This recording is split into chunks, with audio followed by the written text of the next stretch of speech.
Wow, it's me. Hi. Hello. How's it going, everybody? We're here, we're queer, you can hear me, I assume. How's everybody? How is everybody today? I'm doing alright. I had a test today. Oh my gosh, I'm just realizing that my voice is not warmed up. So, let's take this slow. I don't know why I feel like my voice is so sore. That's interesting. But yeah, it is a day. It's Wednesday, and that's the day that we usually hang out. So, hello, Hales. Far too many frogs. Welcome.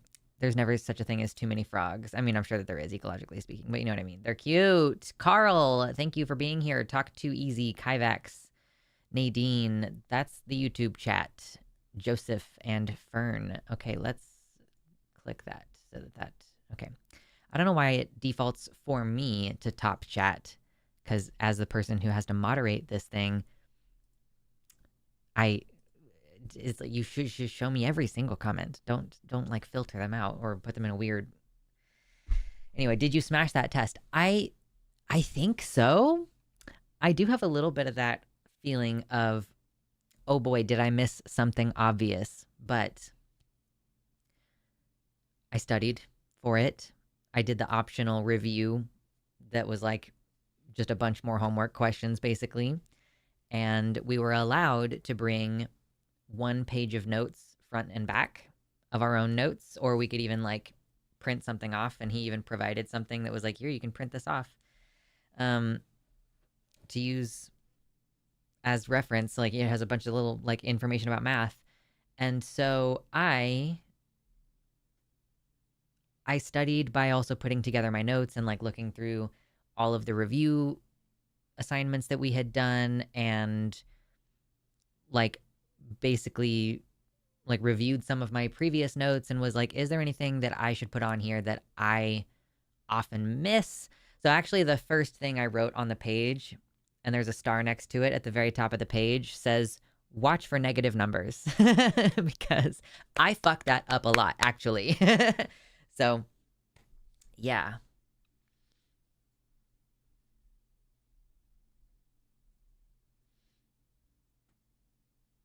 Oh, hey, Shakespeare. I have returned from a week at Games Done Quick. I definitely recommend going to Nerd Heaven. It was awesome. Well, cool. I feel like I'm in Nerd Heaven in that sense. I mean, okay, so I guess I'm kind of like glad that I had that midterm and now I don't need to think about it anymore. But also, like my other classes have Wednesday deadlines this week. So I'm like, ugh, I'm here and I'm working, but spiritually I'm having a little bit of a crisis about how I'm going to get all my homework done tonight. It'll be okay. Some of the deadlines are flexible-ish. I only have like 1 really firm deadline, but there's like 3 major parts to it. So it's actually a fuck ton of work. But, you know, on this week where my project-oriented classes are, you know, having some critical moments needed for the projects, at least I'm done with my math bullshit earlier in the week. So I can just kind of focus on those other 2 things from now until when everything is done on Sunday, ideally.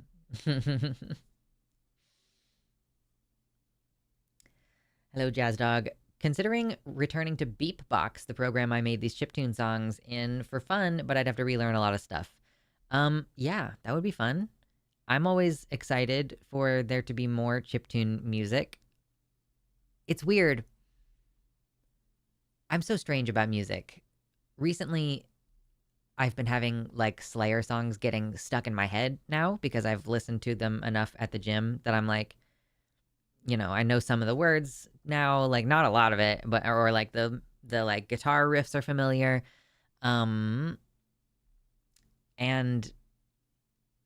compared to all of the other music that I listen to that gets stuck in my head, metal is so, it's fine. It's fine. And it's not like, ooh, that song is stuck in my head, let me listen to it out loud. No. It's like that level of like noise is tolerable.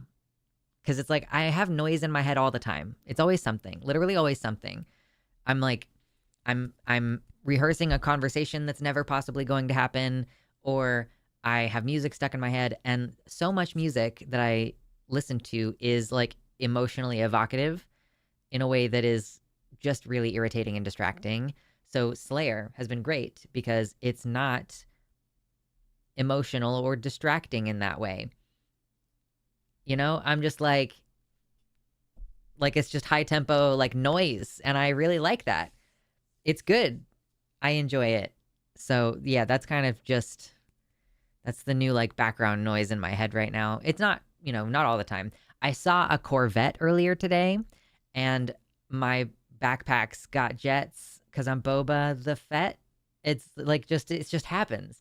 And then 2 minutes later, I was like, why the fuck am I singing Fett's Vet? And then I was like, oh yeah, I just saw a Corvette. Duh. Like that's like the squirrel brain of losing my attention between one thing and the next thing happening. Because I definitely even thought that's a Corvette when I saw it. But yeah, so that's what it's like to be me.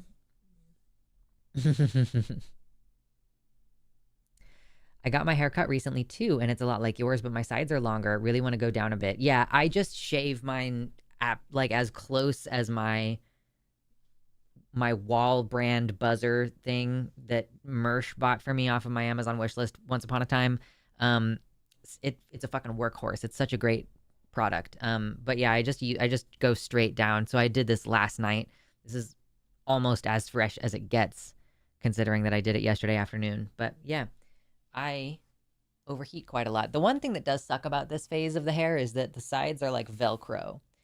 So the long hair gets stuck to the sides a little bit. Yeah. My hairline is starting to recover over here a little bit. Because here's something that I just realized recently. Have you guys ever heard of trichotillomania or trichotillomania? Trichotillomania is like compulsively picking at your hair or like compulsively pulling out your hair.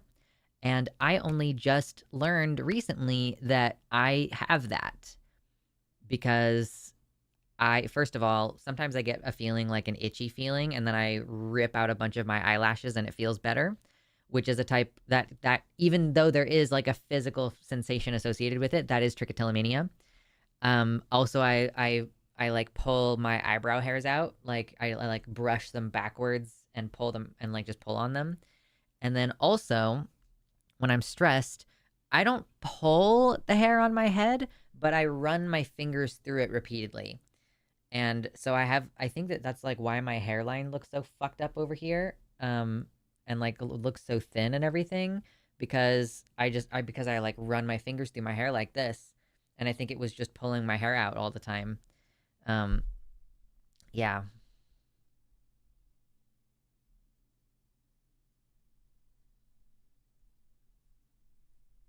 Oh, I'm sorry to everybody who now has the MC Chris song stuck in their head.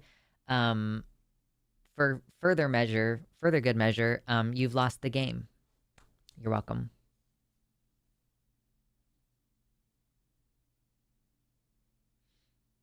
One of the reasons I keep my head and eyebrows shaved now. Yeah, having less total amount of hair does help somewhat, especially if you're like, I'm just gonna put this up during the day.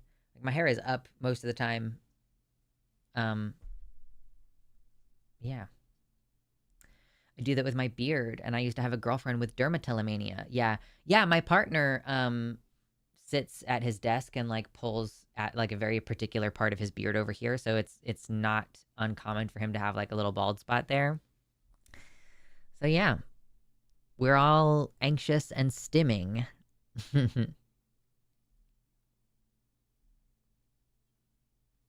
I think that I guess I don't know if this counts as like dermatillomania or I maybe like dermaphasia, but like I constantly am chewing on the skin of my lips. And like to the point where I make myself bleed on a regular basis. So I don't know what that is, but like I have a lot of little like compulsive things that I do. And I think it's cuz I'm just like pretty anxious, you know? Isn't that fun?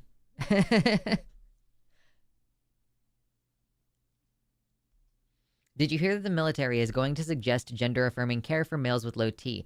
I really don't understand how that's supposed to work on account of like if you're a diabetic who needs to inject insulin and like if you don't have like a built-in pump thing, then you can't deploy, right? You like can't deploy if you're on a medicine that has to be injected into your body. I thought.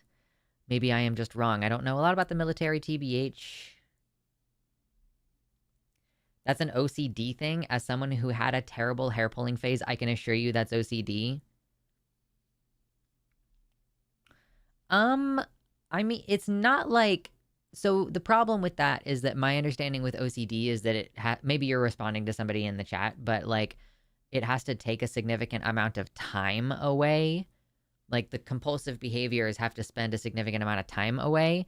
And I don't find that like my hair pulling takes time away from other things. Or like I can't. Well, I mean, I guess it is like compulsive in that it's like sometimes I'm like, I really wish I wasn't doing this, but it feels really nice. Because it does. Like, it feels good to pull out your eyebrows hair. Like, I don't know why, but it feels good. I'm just kind of brushing them right now. I'm just kind of like smushing them. Because I think the problem with compulsive behaviors, like nail chewing or whatever, is that you often cannot like cease the behavior. You have to replace the behavior. So like if I have a problem with chewing on my lip, like maybe I should get some chewing gum. Like maybe I should chew gum on a regular basis so that I am doing something with my mouth. I don't know. I don't bite my nails anymore. Like I used to bite my nails a lot. And now sometimes I bite the like skin around the edge of my nails, but like very rarely, and it's usually because I'm like, oh, actually that's like really dry and crusty looking. I'm going to just bite it off.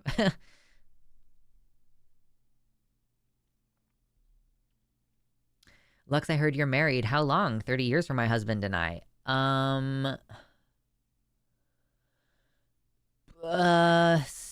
Like, what time of year is it and what year was it? We're in an even numbered year, right? I think it's been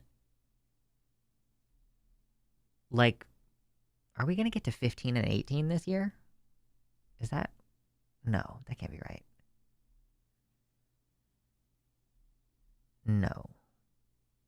No, it's 14 and 17. So later this year, we will have been married for 14 years. Yeah. Do you have a Discord? I do. I do have a Discord. If you're on the YouTube chat, so there should be a link in the description, and then also on my website, luxander.net, which is where you can find this chat that's on screen. And you can directly donate in a way that YouTube does not take 30% of your money. If you want to, quote unquote, super chat me, the best way to do it is on my website. But yeah, it also has a link to my Discord and to my throne wish list, which now that I'm going to class on a regular basis and like, I do all kinds of errands and shit, and I'm like trying to do more social things. I did a social thing this weekend that I'm excited to have done. And so I'm like more aware of how little clothes I have that I want to wear outside. Like I gained a lot of weight, and I mean, not a lot. Like a lot of weight. I don't know, percentage wise, considering that I have always been a skinny bitch. I've gained kind of a lot of weight, and I just don't have clothes that fit the same anymore, or they don't fit. So I have been, adding a bunch of clothes to my throne wish list on account of I really don't want to spend more money right now, but I want to go to the thrift store so bad. I want more clothes that fit. I have fixed my riding mower. Congratulations. Indeed, we will kneel before your mechanical skills, your ingenuity to solve that problem.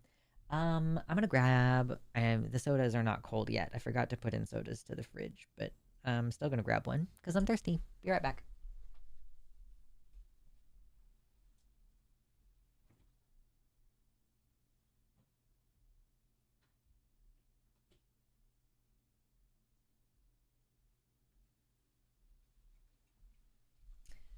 Having visited the kitchen, I just reminded myself that I'm going to try something new in the kitchen. I have for a few years now, I've been cooking dinner like every night, or for a while it was like most days of the week I was cooking, and then that shifted around, and then I had my younger siblings start cooking a couple days of the week because I'm like, this is an important skill for you to learn, and like how to clean up after yourself and everything. So at this time, I cook 3 days a week usually, and my younger sibling cooks 2 days a week, and then we have 2 free for all days on the weekend since my partner wants to bake, and he was like, it's going to be easier for me to bake if you guys aren't cooking on the weekends. So we just changed the schedule to accommodate that. And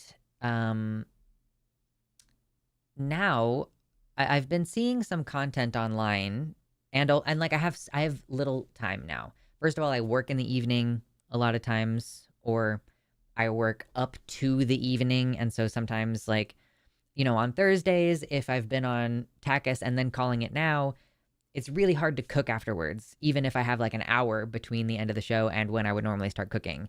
So I'll do a lot of slow cooker meals recently, like pot roast and, like a slow cooker chicken noodle soup and stuff like that.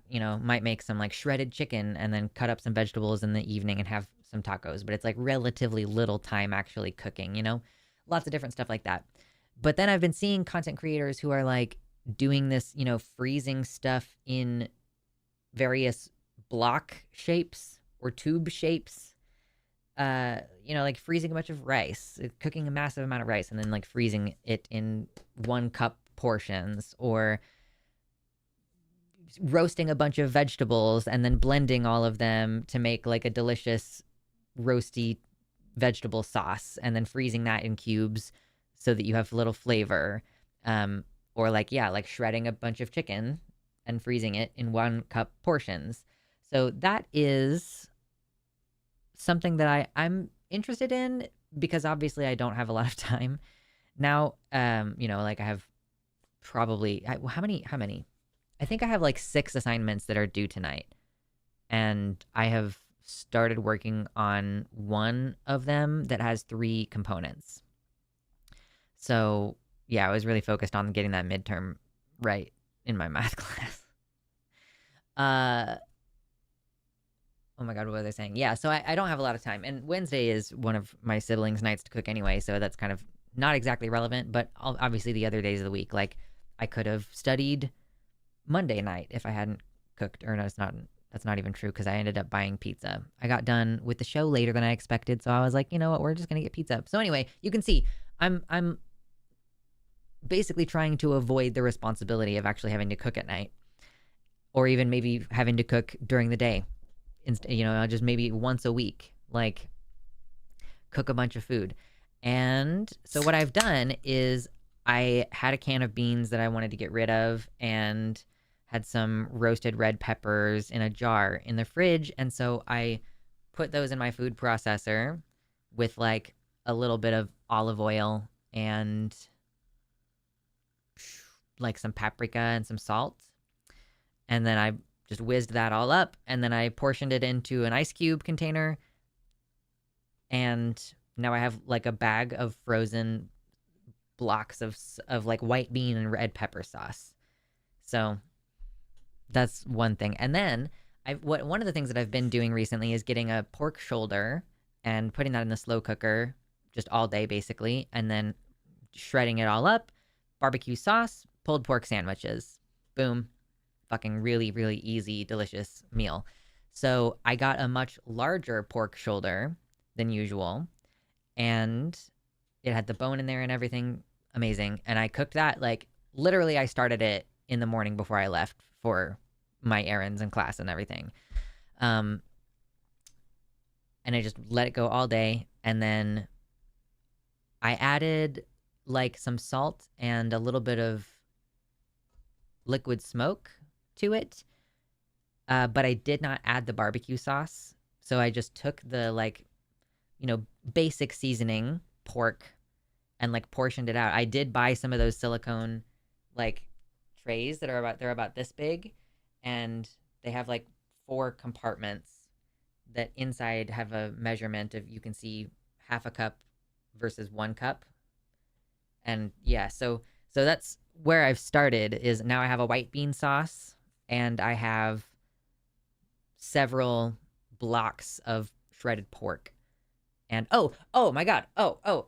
And the unexpected surprise, the unexpected amazing surprise was that pork shoulder produced a fuck ton of what the internet apparently calls liquid gold.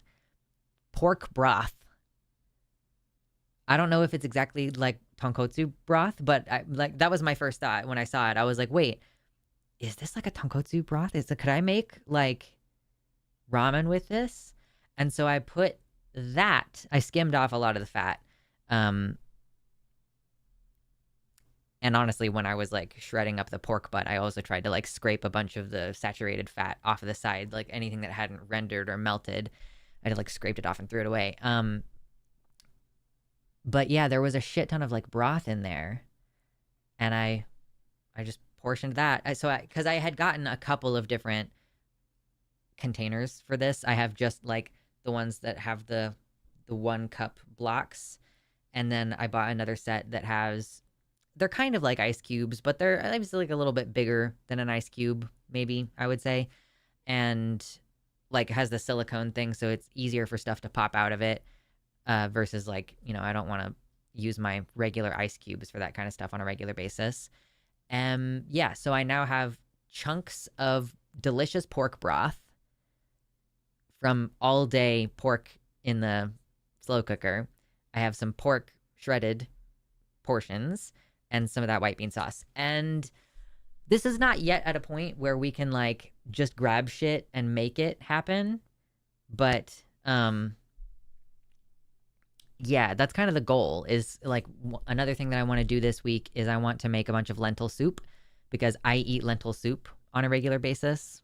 Like I buy cans of high protein lentil soup. It's got chickpeas in it and roasted red pepper stuff in there and like spinach. So it's yummy. And I got the ingredients. I think I got all the ingredients. I might be missing something. I was thinking earlier that maybe I was missing something, but I'm just going to make like a fuck ton of lentil soup and then portion that out into the things, and then just have like portions of lentil soup frozen in my freezer rather than having to buy the cans for like $3 per can of soup every week. I just, use store cupboard staples like lentils to make super cheap food that will last. And what's the other thing that I want to do? Oh yeah, I bought an extra flat of chicken breasts, and I'm going to basically just put all of those chicken breasts in my slow cooker, slow cook them with some basic seasonings, like throw a bay leaf in there and some salt, and yeah, shred that all up and portion it out and freeze. So the one thing that I haven't done and that I'm not entirely sure if I will do is like actually cooking rice and storing it. It's going to be like, it's Anthony Gramuglia. Hello. Oh my gosh. Yeah, I'm sorry. I'm talking about food. Yeah. Hi. Hope you're doing well. I had a midterm today that I'm pretty sure I absolutely fucking crushed. So I do have a vacuum sealer. I do. I'm mostly just putting all of this stuff in freezer bags. You know what's funny is like I'm talking about food, but I'm also talking about food in the most boring fucking nerd way possible, which is that I am talking about my plans for meal prepping so that I can be one of those people that has a bunch of blocks and tubes of food in the freezer so that you can just go walk up and grab like, here's a cube of carb, here's a cube of protein, and here's a cube of like flavor / vegetable. This is like the most boring food talk, actually. Rice cooker daily. Yeah, see, that's the thing is if you have a small freezer, like I have a small freezer, freeze a bunch of protein, freeze a bunch of vegetable stuff, and then just cook the rice when you're ready to cook rice. But I'm really fucking lazy, and so even the cooking of rice might be a little bit much on the days where I have classes and everything. But I was just watching an Anthony video. Yeah, I have sometimes I'll just like crash through a bunch of somebody's content over the course of a weekend. And I think Anthony is one of those people who I watched a whole bunch of content over the course of a weekend. And then I'm like, you're cool. And then I don't watch their content very much, especially because I'm like, oh, this is like tangentially related to politics or like the politics of BreadTube generally. And I'm like, yeah, man, I just don't have that kind of energy in my free time. for, because this is a bad thing. I'm like bad as a leftist and like a collaborator because I don't watch anybody else's content. You know, whether it's like it could be about media essay takes, or it could be like my friends on the line who, like, you know, I did watch one video from Forrest because he was talking about how he had a Reacteria episode about some Christian guy that made a movie that was obviously about Forrest. And I was like, that sounds like a fun time. That sounds like an amusing video. And it was. But most of the time I'm not out here like watching everybody's atheist content where they're like taking down this Christian or like debating, you know, it's just not for me anymore. That's what I do for my job.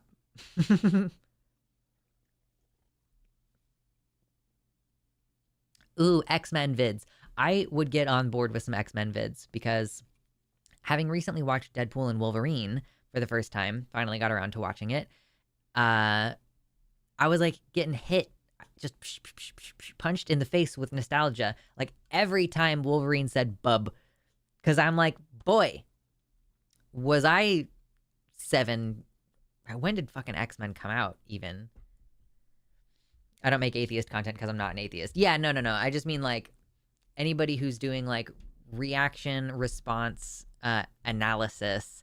I'm like just not watching any of that stuff. But I mentioned the atheist thing because I work on The Line, which is an atheist call-in show on YouTube. I don't know if you know about it, but yeah. So I'm technically a professional atheist. Oh, yeah. I don't know if you ever think about that. Thank you, Zach, with the $15 super chat, who says, I don't have a PayPal, so I don't think I can donate on the website, but still wanted to donate while I'm able. Thank you for a nice space to be. Hell yes. Hell yeah. Thank you so much, and I appreciate it. It's yeah, like the only reason why it's better directly on my website is because you only have to pay PayPal fees, but if you don't have PayPal, then yeah, then super chatting me is better than not donating. Like, as far as me still receiving something at the end of it. Weirdly, too, super chats don't come until my ad payout, which is always the following month. So if you super chat me on like August 1st, I don't receive it until like September 22nd. It's weird.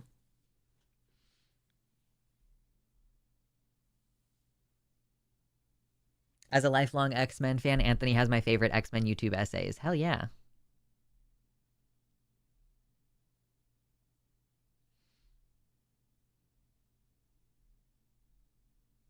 I'm going to add that to the total because I forgot to do that until just now. Okay, look at that. $15. As usual, if we get to $100 in donations, I will go bother Mina, who I think is taking a nap in a window somewhere. I think that's what she's up to. She's so funny. She's just the most adorable little baby in the whole wide world. She loves to bite me, and I love her so much. I guess maybe, like, I don't really remember how much I would think about my cats while I was not home before. I mean, I had 3 cats before for a long time, and then they gradually all passed away. But, like, I don't remember, you know, driving around town being like, man, I can't wait to get home and see Mitternacht. Because, I don't know, I would get home and he would just be, like, chilling on the couch. He was like, hi, I'm here. But I'll be, like, out doing stuff. And I'm like, oh man, can't wait to get home and see Mina. Partially because I think she greets me at the door, not every single time, but the majority of the time. She comes up to the door. Either she's already sat there when I open it, or she like appears from somewhere. And yeah, it always feels nice, you know, being greeted at the door by an animal. I'm thinking it back, and I'm like, I don't really think that Deegan or Lucy ever like came up to greet us at the door. Yeah. And like, yeah, Mina also likes me a lot because I fight with her all the time. She's like, oh, please beat me up, please fight with me. And I'm like, okay. And I beat up on her, and then I let her bite me, or we play the game of you can't bite me, and I'm like, rah, and like trying to avoid getting chomped on. Which, consequently, avoiding getting chomped on usually does mean that I get a little bit of a grazing scratches She's a good girl though. She's a sweet baby, and I love her. I don't have a pet. I would need to do some serious cleaning for one. Yeah, that is one good thing about having pets. I think I've considered getting a dog at various points because it really does force you to get going in the morning. Like a cat. You can lock a cat outside of your door, and like they can make noise and everything, but you can mostly ignore a cat. I feel like with a dog, and also like the cat isn't going to make a huge mess in terms of like shitting everywhere. But like if you don't get up in the morning, your dog, first of all, much louder. Second of all, um, physically larger and therefore able to bully you into getting out of bed. And then also has the greater possibility of making a big mess by shitting all over your kitchen floor. So I have thought about getting a dog in that sense because it will make you get up in the morning and go do stuff.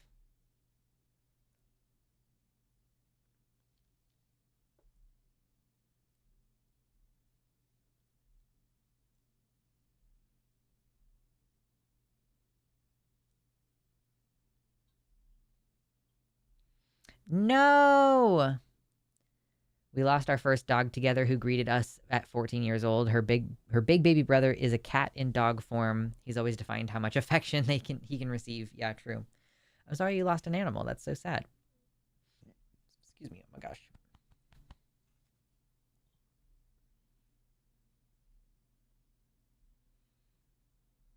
Dogs are big and sit on you. Yeah. I mean, there's a gradient, right? Like there are small dogs that are like as small as a cat or smaller than, my fat ass cats that I've historically had. Uh, but yeah, I think that is one of the incentives is like you have to keep certain things cleaned up so that the animals don't get into it, or you have to get up at the same time every day in order to keep consistency for your animal in feeding times and stuff. So that's one of the good things about them. But getting to a place where the environment is clean enough in the first place can be a struggle.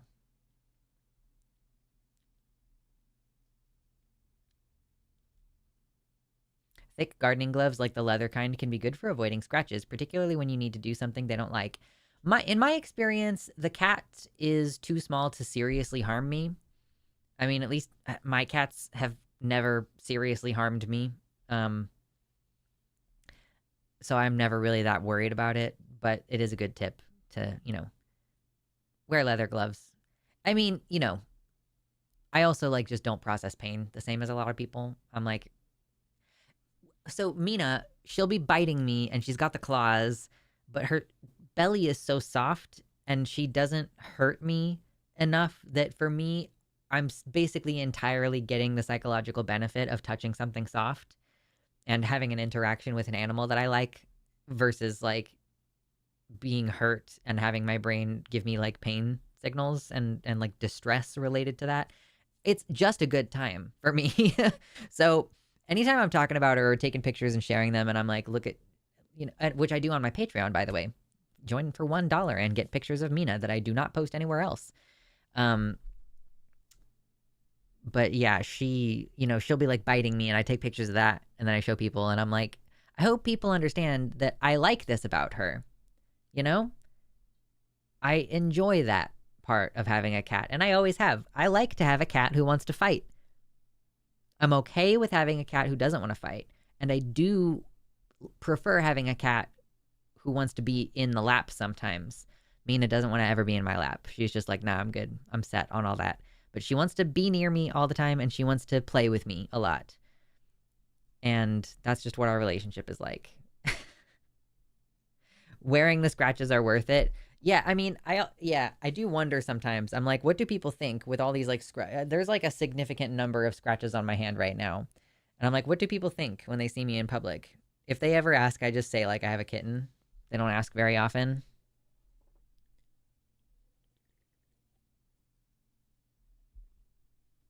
A pissed off cat will absolutely shit everywhere to make a point in my experience. Fair enough. I've never had that bad of a relationship with a cat that I lived with.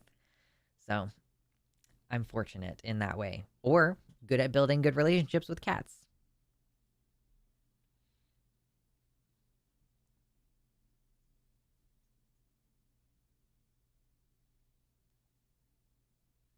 The only time I was seriously harmed by a cat, they were being chased by a dog and were understandably horrified, climbed up my legs too hard. But out of 15 years with cats, that's the only time. Yeah.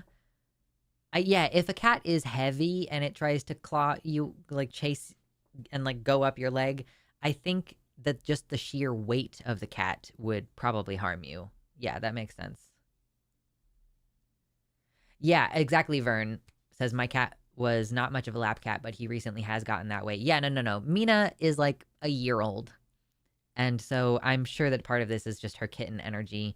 I think, and also we've only had her for a few months, so maybe she'll get to know us better, or maybe she'll gradually learn that she enjoys affection. We've already made a lot of progress with her, but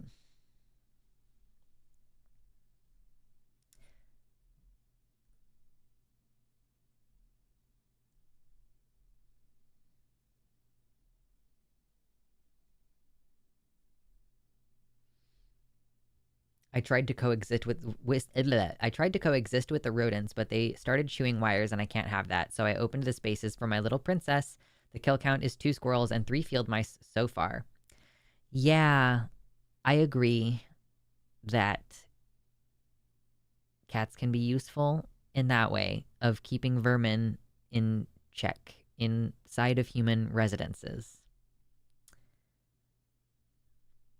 Just curious, how many in the chat are trans? That's actually a cool question. Can I get some ones in chat if you're trans? Give me 1 in chat if you're trans. Just for funsies.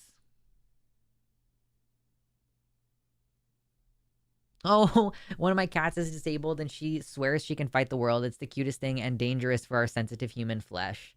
Yeah. They're adorable. I love cats so much. I used to live with and bonded. I used to live with a cat and bonded so much with it that when a roommate and I had a falling out, the cat pissed on the roommate's bed at every opportunity. Wow.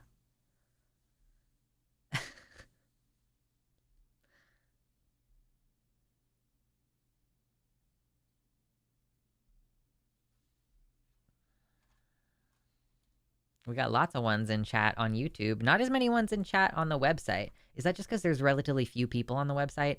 I mean, it doesn't make a difference to me, but like, if you're in the YouTube chat, just so you know, I don't dual stream to Twitch. I dual stream to my own website. This is luxander.net/live, or just luxander.net in general. You can see all the different links that are available on my website to my wish list and to donate directly and all that shit.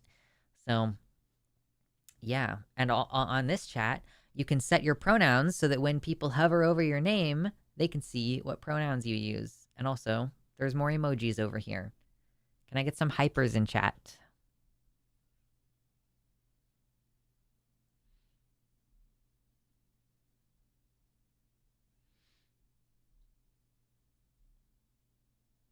I've had my hands full with pet turtle stuff. What was the question? My first question was, how many of you are trans? And I was like, can I get ones in chat if you're trans? But then I also asked for people to put hypers in chat on the website. Because do we have a version of hypers for members on the YouTube? I don't actually know.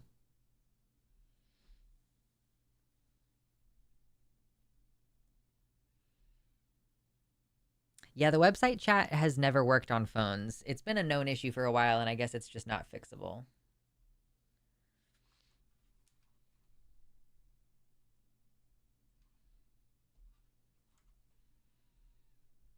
My partner introduced me to a song about 3D printing, but it kind of sounds like a love song. It very much exists in a similar place in my brain to the Mario Kart love song, but that's stuck in my head. It's like a guy made a song using entirely 3D printed instruments or things that make sound.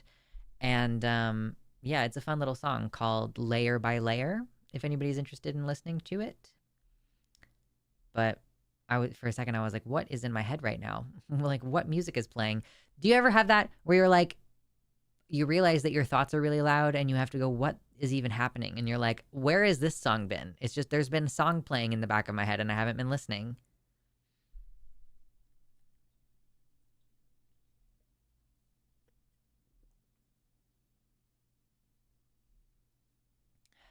We got 2 hypers in chat. Thank you. Thank you, Faulty, and thank you, Byron. Sorry, Dix is a subscriber-only chat.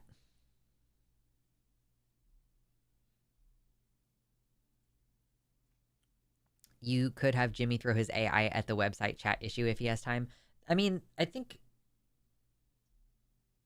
mainly, it like the website is not maintained by myself, so that is probably not an option. My website is administered by White Nervosa, whom I do think I need to get in touch with, but I also have a lot of shit that I need to do, and I keep forgetting to do stuff. Like, I need to schedule a CT scan because I want to find out if I can get surgery on my nose. And I actually just realized I should probably get on top of that soon because I should probably have the surgery. I'm pretty sure I have a deviated septum, so I want to get surgery. And I should probably plan to have that surgery during the period of time between summer term and fall term, you know, so I can be recovered from it before I have to go back to school and be wearing a mask all the time around people.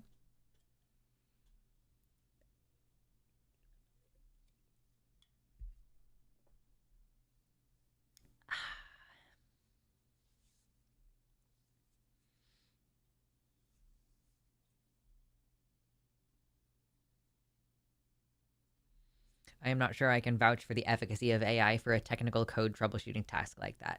I think the reference that is being made is that, so Jimmy has built a lot of tools for us on the back end that have made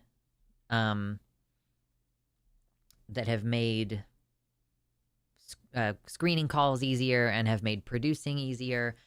And they have it's created a central place for us to build our schedule and for our, you know, hosts to submit their schedule and all that kind of stuff. So he has built a website and numerous tools that interact with vMix by basically using Claude AI. And like Paulogia, who is one of our hosts, even complimented Jimmy's whole back-end process. Like, because I had a show with Paul recently, and so he was able to see the new tools for the first time. And because it's also made a lot of shit easier on the host's end too. Like, he's created this tool that has the calls ported in from Call-In Studio. And like you have the ability to control the banner and what's on the banner, all that kind of stuff. And then you've got chats, and then you've got the super chats, which are automatically getting picked up instead of me having to, like, every time a super chat comes in, I have to like click this thing and like move it to the queue and everything. Excuse me. And it puts it in a place where they can see it. And the hosts can also click the super chats so that I don't have to like do every single thing on the producer backend. It has made the producer job like a lot easier. I still do click the super chats like for some of the hosts who don't want to do it or who just don't get that they can. Like, I'm like, all right, I'm not really trying to push people to do it. But yeah, so it's made a lot of things easier on the host's end too. So technically speaking, you can use Claude to build code, and then it can troubleshoot its own code. I don't know if it would be able to troubleshoot code that it didn't build. IDK, my BFF Jill.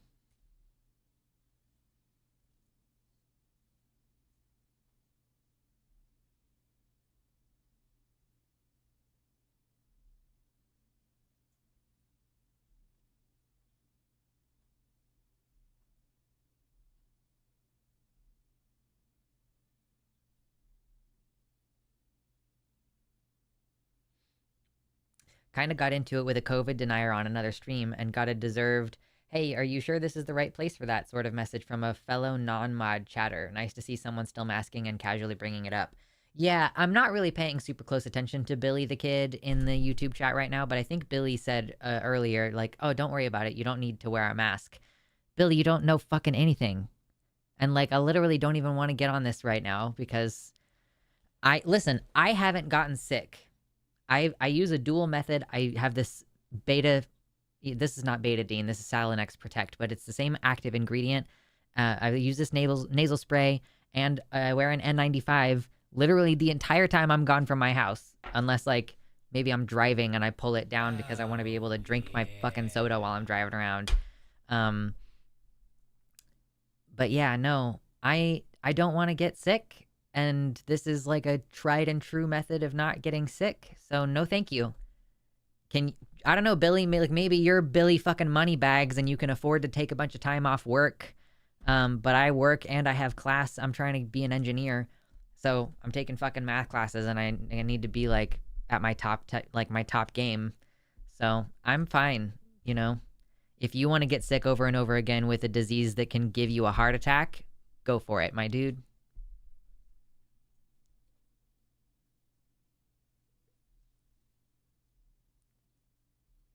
Oh no, Em, I didn't think you were talking about Billy. You just gave me a reason to acknowledge Billy.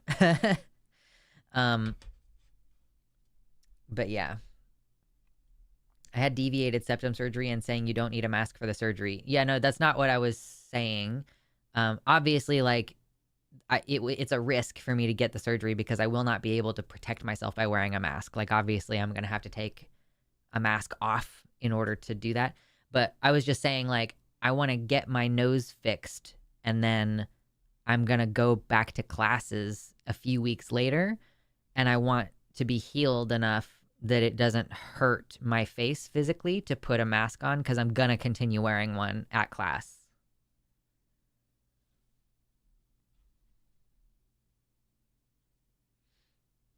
Yeah, getting boosters for COVID is also good. I'm excited that I have health insurance and I'll be able to get the booster like as soon as it's available later this year. It's going to be good.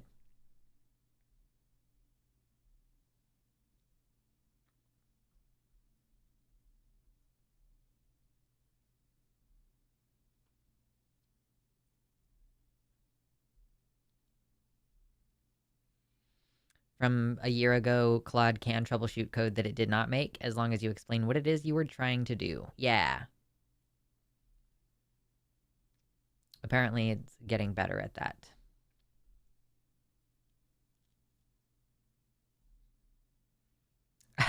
I was scrolling up because I wasn't sure where this question was.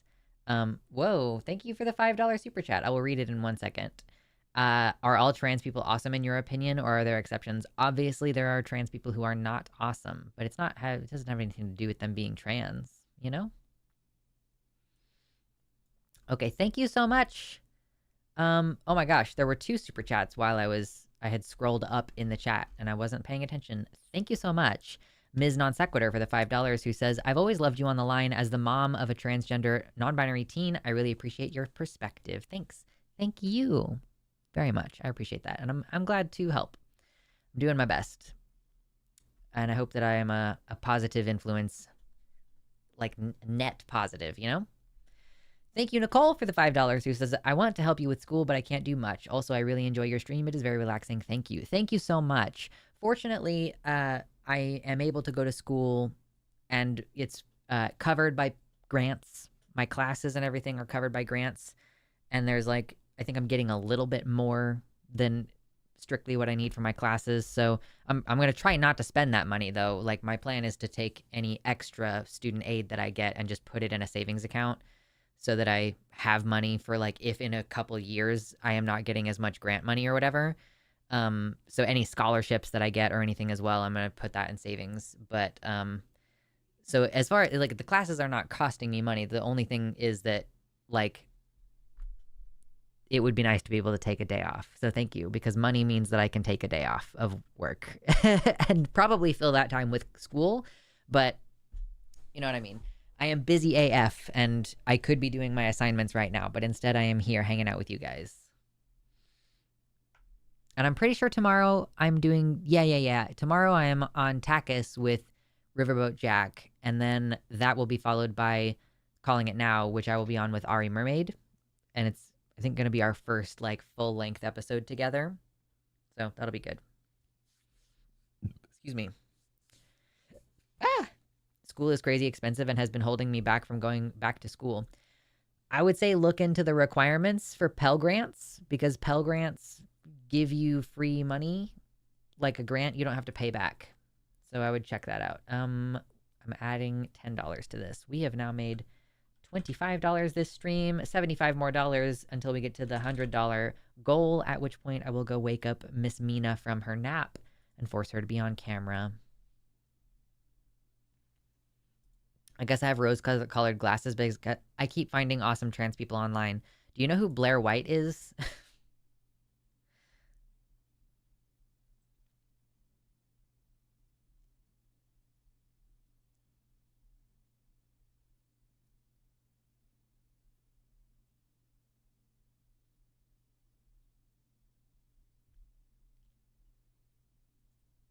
I haven't gotten symptomatically sick, even though I'm a lone masker too. I live alone in a condo with an outdoor entrance, though. Yeah, we got COVID when we were not masking at an outdoor event in 2024. Yes, it was around 2024, like the end, like around like October, and so we caught it at the Renaissance Festival. The only times I've been sick symptomatically since then have been like, I think it was because I had a herpes flare up, but I had like flu-like symptoms along with it in December. I think that also like corresponded with like a trauma memory for me. So I was just kind of like out of commission for a whole week and I felt sick. And then I also had like a really scratchy throat situation that I thought was strep throat in January. It could have been COVID, I guess. Because I did feel like a little bit of like sluggish, stupid brain for a while afterwards. But I had also just gotten vaccinated, but I was like going in and getting blood work and stuff. So it could have just been like maybe like I touched my mask when I was taking it off and then I touched my face. Like, and so I've recently, since having something that I was sick with in January that I think it was strep, but I'm doing a lot more like washing my hands and sanitizing my hands, especially like after I take my mask off or if I have to touch it for any reason. So yeah, that's the only times that I've really gotten sick in the last few years has been times where I've deliberately not worn a mask because I'm going to be outside. So I've gotten COVID like a couple of times from the Renaissance Festival. Yeah, that was not great. But yeah, we're doing more precautions now. My precautions have increased over time as other people's have been decreasing over time. Fuzzy Hello says, I'm one of Javon's mods, been collaborating with him on our internal tools to run his streams. Can confirm the latest iterations of LLMs are both impressive and scary AF. Yeah, when it comes to writing code. Yeah. That's kind of part of why I'm getting into engineering, because I think that it's probably one of the areas that's going to be more resistant to AI. I know that it's not going to be immune, right? Like, even in the sense of, oh, AI has streamlined certain aspects of this job, right? Even if what they still want at the end of it is an engineer to sign off and be like, yeah, that's correct. That probably still means that, like, if there is an AI tool that makes your total amount of time you have to spend on something smaller, then that means that gradually they can phase out some of the engineers and have fewer engineers doing the same amount of work supplemented by AI tools.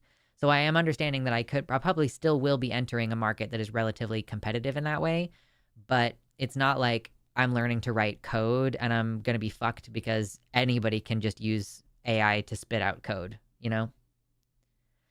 Do I have an immune deficiency or something? No. I actually did just get some blood work and stuff that checked my like TD4 levels and shit, and my lymphocytes are doing good. But the thing is that COVID can damage the immune system in like basically exactly the same way that HIV can damage the immune system. So in the same way that I like, if I was having sex with a stranger, I would have them use a condom. I am not going to just breathe the air that could have like airborne HIV in it. Like, because also if Billy, if you don't know this, like it takes 10 to 12 years for somebody who has HIV to develop AIDS, and it has not yet been 10 years since the first waves of COVID infections. So we could all be developing an immune deficiency syndrome and just not know about it because it takes a long time for that to show up in like our blood work and stuff. So yeah, I would personally not want to risk getting AIDS by just refusing to wear a mask, which is a really simple, quick, easy thing to do, and it's like not that bad. It's not that expensive either, really. I mask indoors when someone farts. True story. True.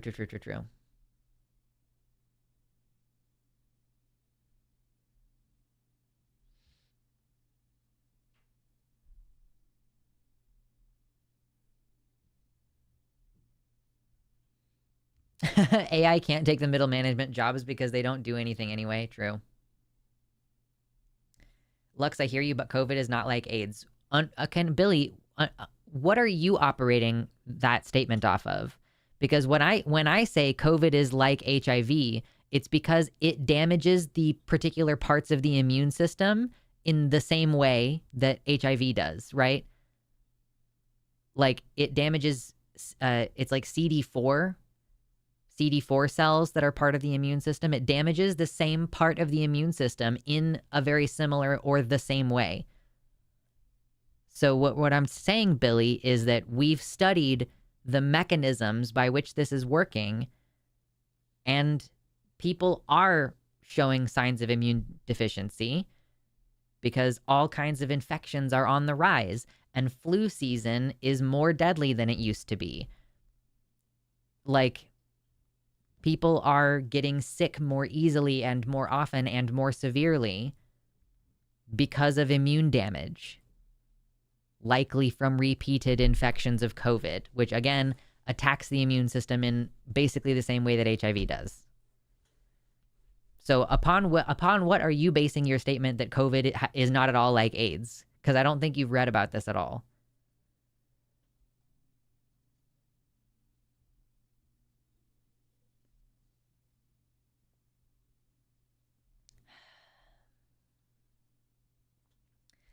Did you say Kari was your name earlier? Sorry, I know you said your name isn't Carl, but I'm not gonna remember it, just to be clear. Probably, but good luck with cooking dinner tonight.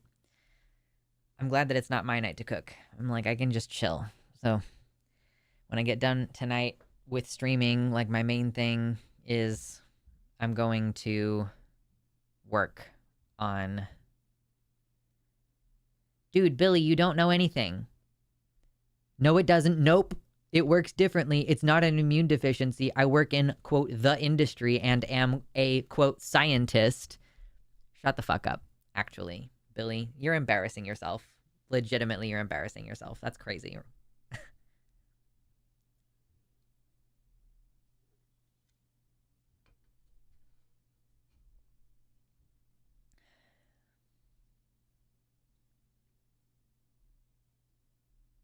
Kira, okay.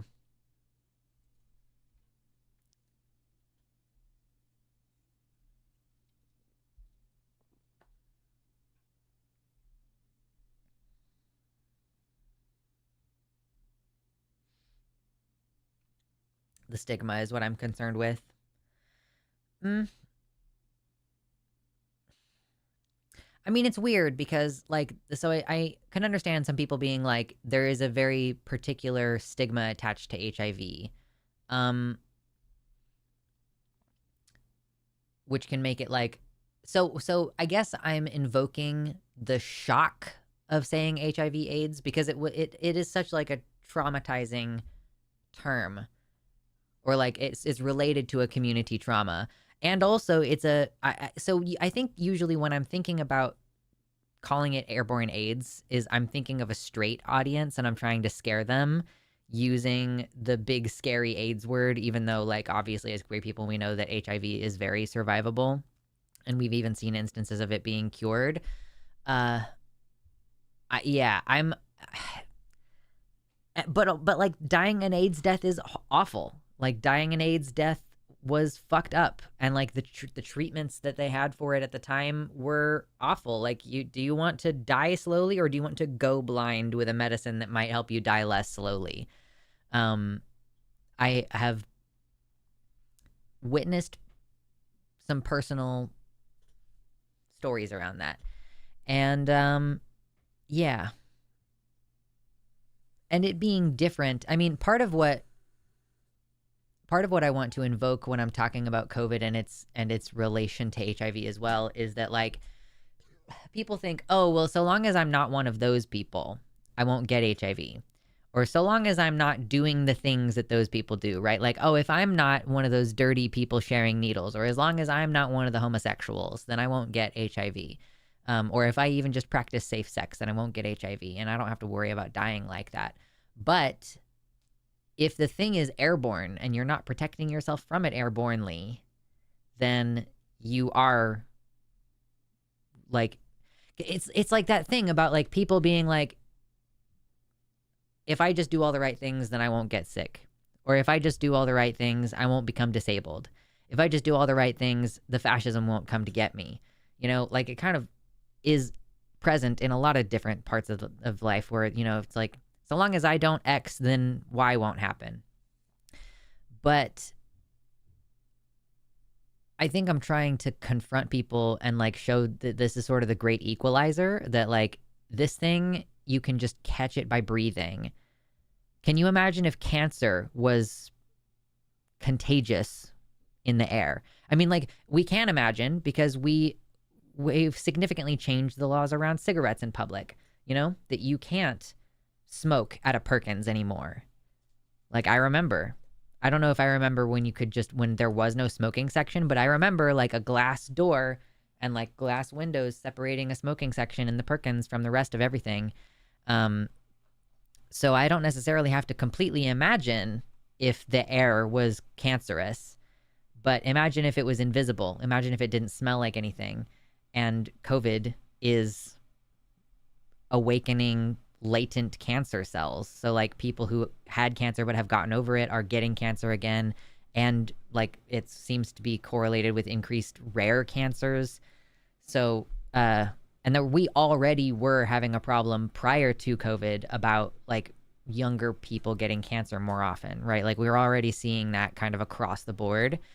But this has obviously accelerated it. Like, if you look at the data and the statistics, it has obviously accelerated it. So, you know, just pick the scariest thing that you can think of health-wise, and then go to Google and Google that thing plus COVID, and COVID probably makes it worse.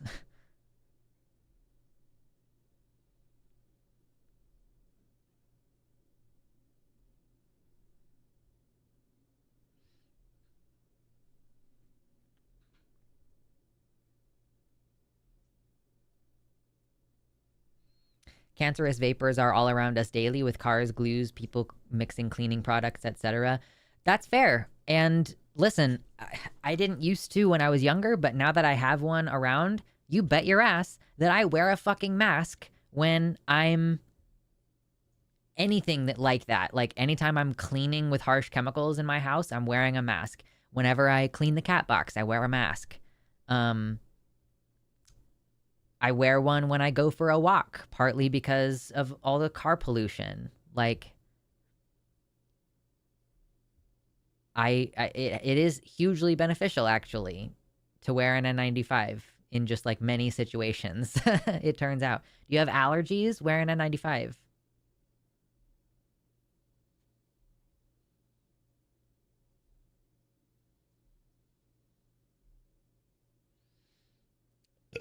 Excuse me. Oh, no worries, Nicole. I was kind of done with that train of thought, but I apologize. Yeah. Cancer fucking sucks, you know? And it sucks when it gets closer and closer to you, you know?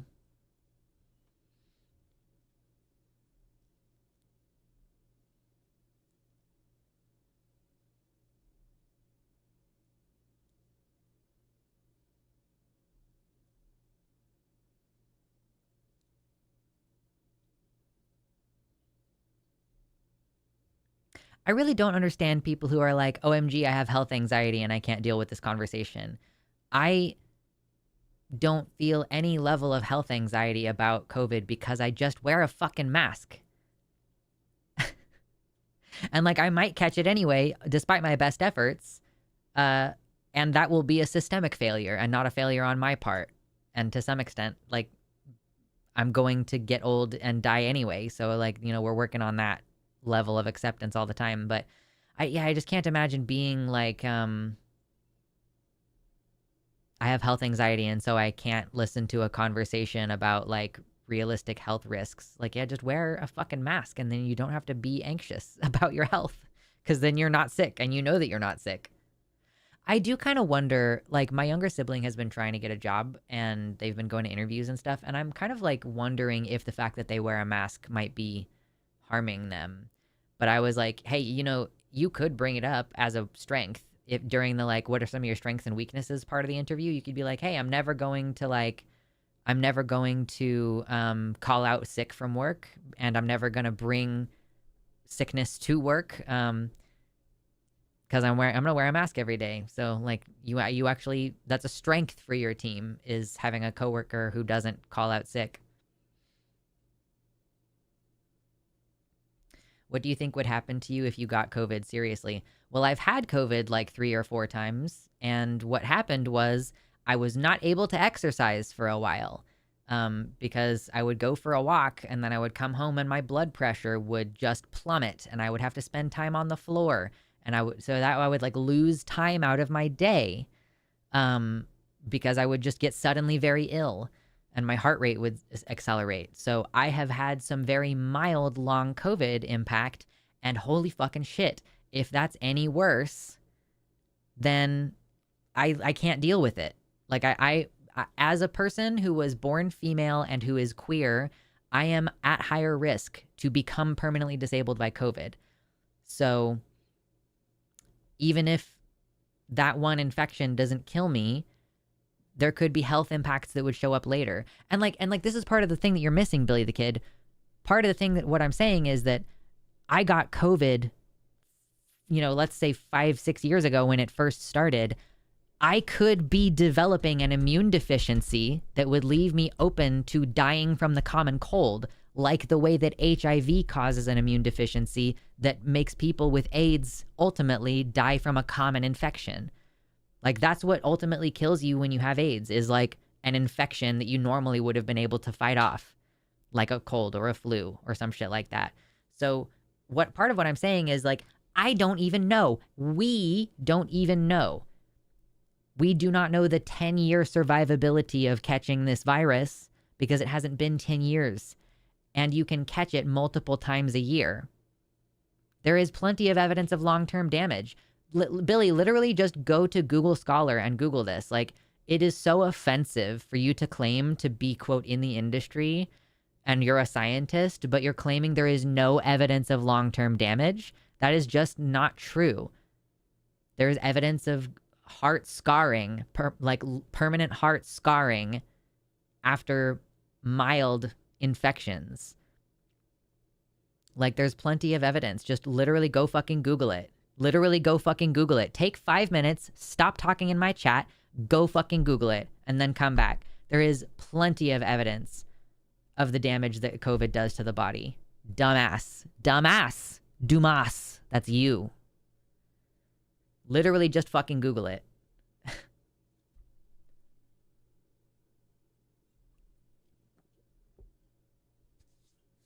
Some of my friends are still on oxygen because of COVID. Yeah. Long COVID kills. Yeah. Yeah, it's been less than 10 years of COVID. We now know the 5-year survivability of catching COVID. And there was a big study out of the UK as well that showed that, so for a lot of infections, like let's say you catch the flu, for about a year after, when you get over the flu, there's a slightly increased risk of having a heart attack or other cardiovascular event. With COVID, they looked at the NHS, because that's like everybody who has problem with their heart goes to the NHS. So they have a lot of data to go off of. And they looked for 3 years, and the risk after you catch COVID, because like I said, like every virus does this a little bit, increases your risk of a heart attack or a cardiovascular event. And that risk doesn't seem to be declining after 3 years. So it increases the risk of like young people with no prior family history of heart attack suddenly having a heart attack at age 35. And it's specifically, it is targeting my age group the most. The sudden heart attacks and the sudden strokes seem to be impacting the 25 to 44 age range the most. So, you know, there's like a very clear like level of concern that you should have around this. And like maybe, you know, if people are like who are already in their 60s are like, fuck it, I'm gonna die soon anyway, whatever. I am in the prime of my life. I feel great to the extent that, you know, you can feel great when you have like dysautonomia or possibly like nebulous long COVID. But like I have a lot of life ahead of me and I want it to be of good quality. And that's like pretty fucking simple. I don't want to be bedbound like Diana from Physics Girl, who was perfectly healthy before her COVID infection that gave her chronic fatigue syndrome. And then for 2 years, she couldn't even play video games because she couldn't look at the light. Like she was just in bed with a fucking blindfold on, or like one of the, what are they called? What's the word that's not sexual for a blindfold that you wear when you're going to bed? Like a face mask, I guess, like an eye mask.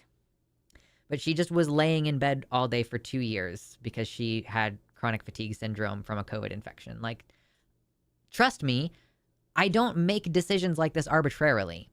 It's not for fun that I'm like, ooh, I'm going to wear a mask everywhere. There's like good reasons for everything I do. I suggest you read the percentage of that this affects. I'm aware. The problem, Billy, with that is that like the likelihood of getting long COVID is like, if we're being kind of generous, it's like 1 in 10 infections. So every 1 in 10 COVID infections results in some kind of long-term COVID complication. May not be a permanent, but at least a long-term, like lasting for several months complication from COVID. And 10% of infections means if you catch it twice a year, which you totally can, and you likely are catching it at least a couple times a year, that means like within 5 years, you're very likely to have some kind of long-term COVID impact. And again, I don't know if Billy, you're Mr. fucking Billy Moneybags, but I have to work. I don't get to call out sick. I'm like, I have goals in my life that I need to achieve. And I don't want to have to take several weeks to recover from an illness that I could just not catch. So even if it wasn't causing long-term harm, which it is, I still could, I just don't need to be sick. Do you want to be sick? Are you like, I like getting sick? Why do you feel the need to try to tell me that I don't need to wear a mask? I really don't understand. Like, I have seen plenty of research. And yes, maybe it only takes my risk of heart attack from 1% up to 2%, but each COVID infection increases it. So, I don't know. I developed allergies when I was 4 or 5 because I kept catching colds that particular winter. Interesting. Your immune system was like, I fucking had it.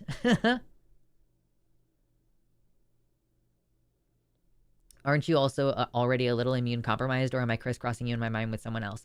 I don't know of any existing immune compromised situation for myself. My younger sibling gets like repeat eye infections, so there is something weird with their immune system.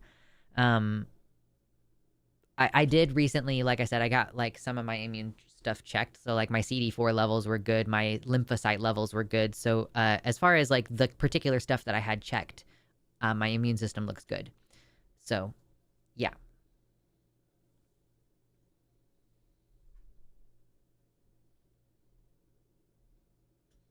But Lux, how can I live my life at all if I don't go around doing as much passive harm as humanly possible? True.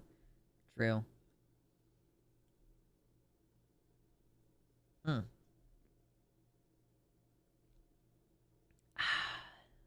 Yummy, yummy. Infinite soda.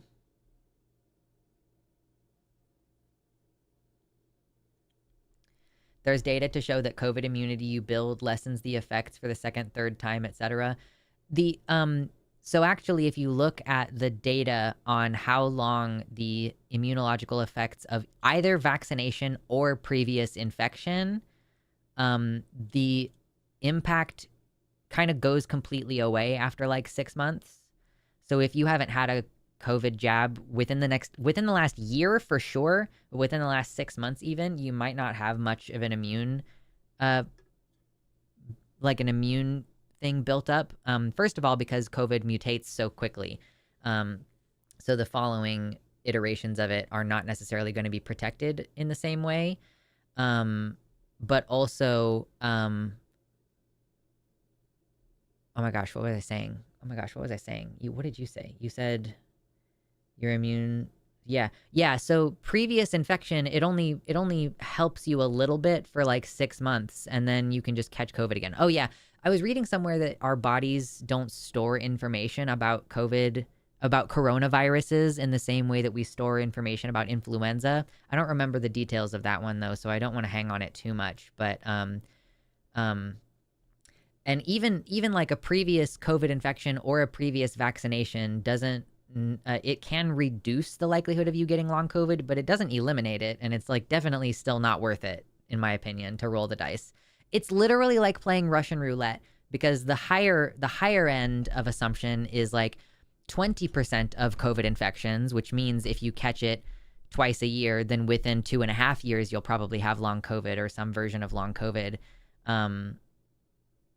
Yeah, I don't know. It's like you could just not. So it's like everybody's like, whatever, you'll have immunity, and I'm like, but I don't need to be immune to it. I can just wear a mask. It's not hard. And it's really fucking annoying when you bring up fear, because listen, I literally go to the gym 5 days a week. I go to class several days a week in a classroom full of people, and I'm the only person wearing a mask. And I go bowling when I feel like it, and I go to the Renaissance Festival when I feel like it, and I go to the beach when I feel like it. I go to the fucking movie theater when I feel like it. I do everything that I want to do. I just wear a mask. I'm not afraid. I'm not like living in fear. I'm taking reasonable precautions against a proportional risk. It's so fucking weird. What about this conversation makes it seem like I'm afraid? I guess maybe like I'm afraid of dying in the same way that everyone is afraid of dying, and I'm afraid of being so disabled that I can't get out of bed in a normal way, like a normal amount of not wanting to be so disabled that I'm reliant on a person to take care of me for the rest of my life. Crazy.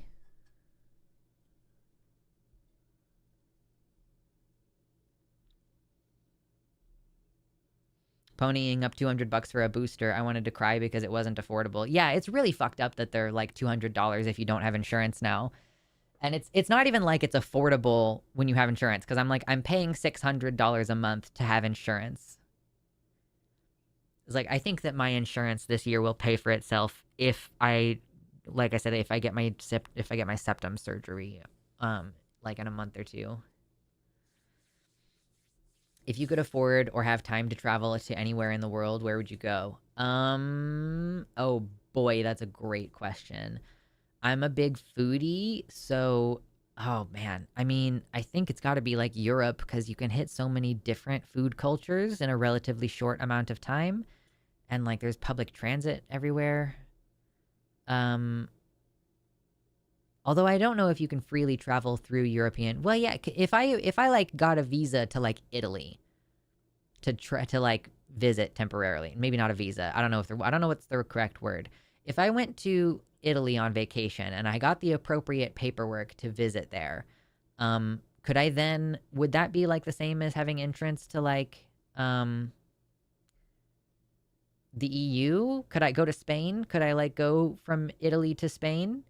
Because that's the most bang for your buck then, is just going like travel through Europe and try a bunch of different food.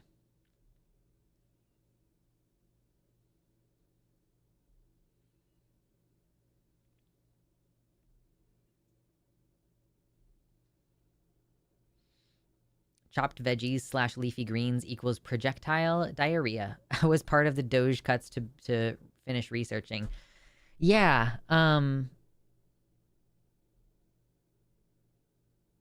It's been really interesting seeing, you know, and this could be related to, like, we were talking about the immune dysfunction earlier, but the gutting of food safety standards. Oh my God, I can't believe I drank all that soda and I'm still so thirsty. Gutting of food safety standards, meaning that we now are not able to, like, guys, this thing that is making people sick, I can't remember what it's called, but it is not one that you can wash.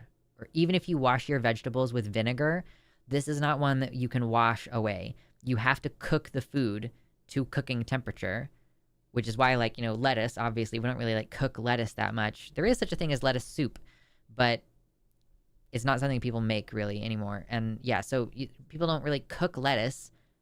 And again, no amount of washing or processing is going to make it clean and not have the disease on it. So, yeah, I'm going to get my vegetables from the farmer's market. Like some local company. Depending on what you drank, it might actually be a diuretic, hence the thirst. I don't think so. This is a caffeine-free zero sugar soda. So I think that I was just mega thirsty before I started. We make cabbage soup. Yum.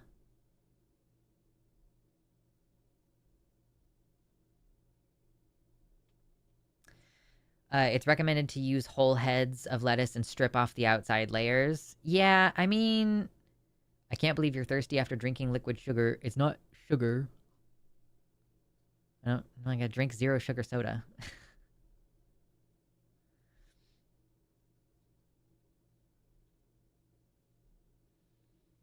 I thought of these stories when some lettuce was served to me on the side with my lunch today. I did not eat all the lettuce. Yeah. American passport holders don't need a visa for intra-EU travel. Okay, see, that's the best bang for your buck. You're still thirsty because you're drinking an inferior root beer. Tell me what zero sugar root beer you recommend. Because I've tried this, and I've tried Mug Zero Sugar. And Mug Zero Sugar sucks balls. This one is okay. This one is pretty good, actually. I'm pretty like hot on A&W root beer. But what about, like, I don't know. There's no like Barks Zero Sugar, and also it would have caffeine in it, so that would defeat the purpose of having soda that you can drink all day, every day. What zero sugar soda should I try? Those sugar replacements can be pretty bad for your gut too. You should be careful. I don't think so. I mean, when I Googled it recently, it seems like there are some studies that associate certain sugar replacements with like Alzheimer's and dementia, but like I did not see any research saying that it messes with your gut at all. Like xylitol can mess up your gut in large amounts, but I have never seen a sugar that uses xylitol. This uses Ace K and aspartame.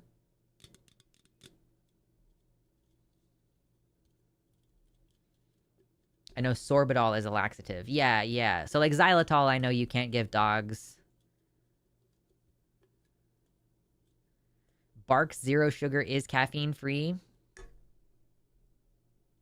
You gotta be fucking shitting me with this. It's entirely possible that I still won't be able to access it, because if they don't have it at my Walmart, then I'm probably not gonna go out of my way to get it, but that's a great Barks Zero Sugar.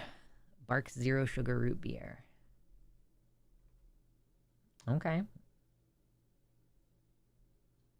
I don't think it says zero. Does it say no caffeine? Let me see.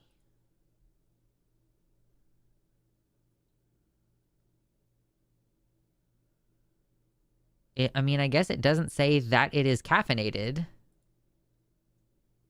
Does that mean that it's not caffeinated?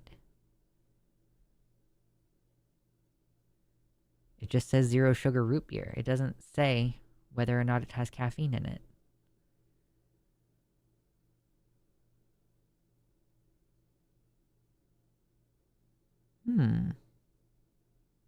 Oh, maybe it would be on the list of ingredients on the back if it had. So there's the aspartame and ace sulfame potassium. So there's the sweeteners that he uses. Okay, well that's fun. That's exciting. I might check that out sometime because I do like Barq's root beer.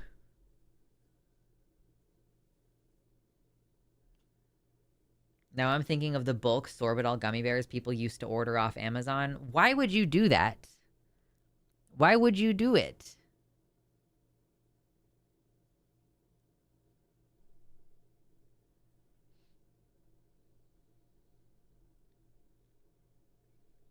All zero sugar drinks do the same as this diarrhea problem, even stevia. I have not experienced that. And I drink zero sugar soda like every day and it doesn't give me diarrhea. But maybe, I don't know, maybe I'm just built different. I'm built different. Okay, I have a can next to me. It does not list caffeine. Okay, cool. There's usually a percentage on the can if there is. Okay, cool. Neat, neat.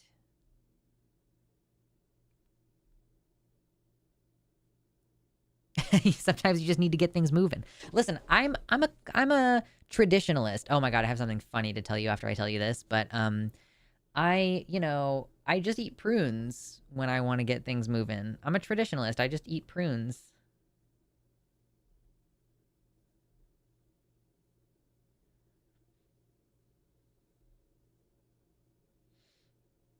Now what I'm waiting for is Barq's in the small cans. True.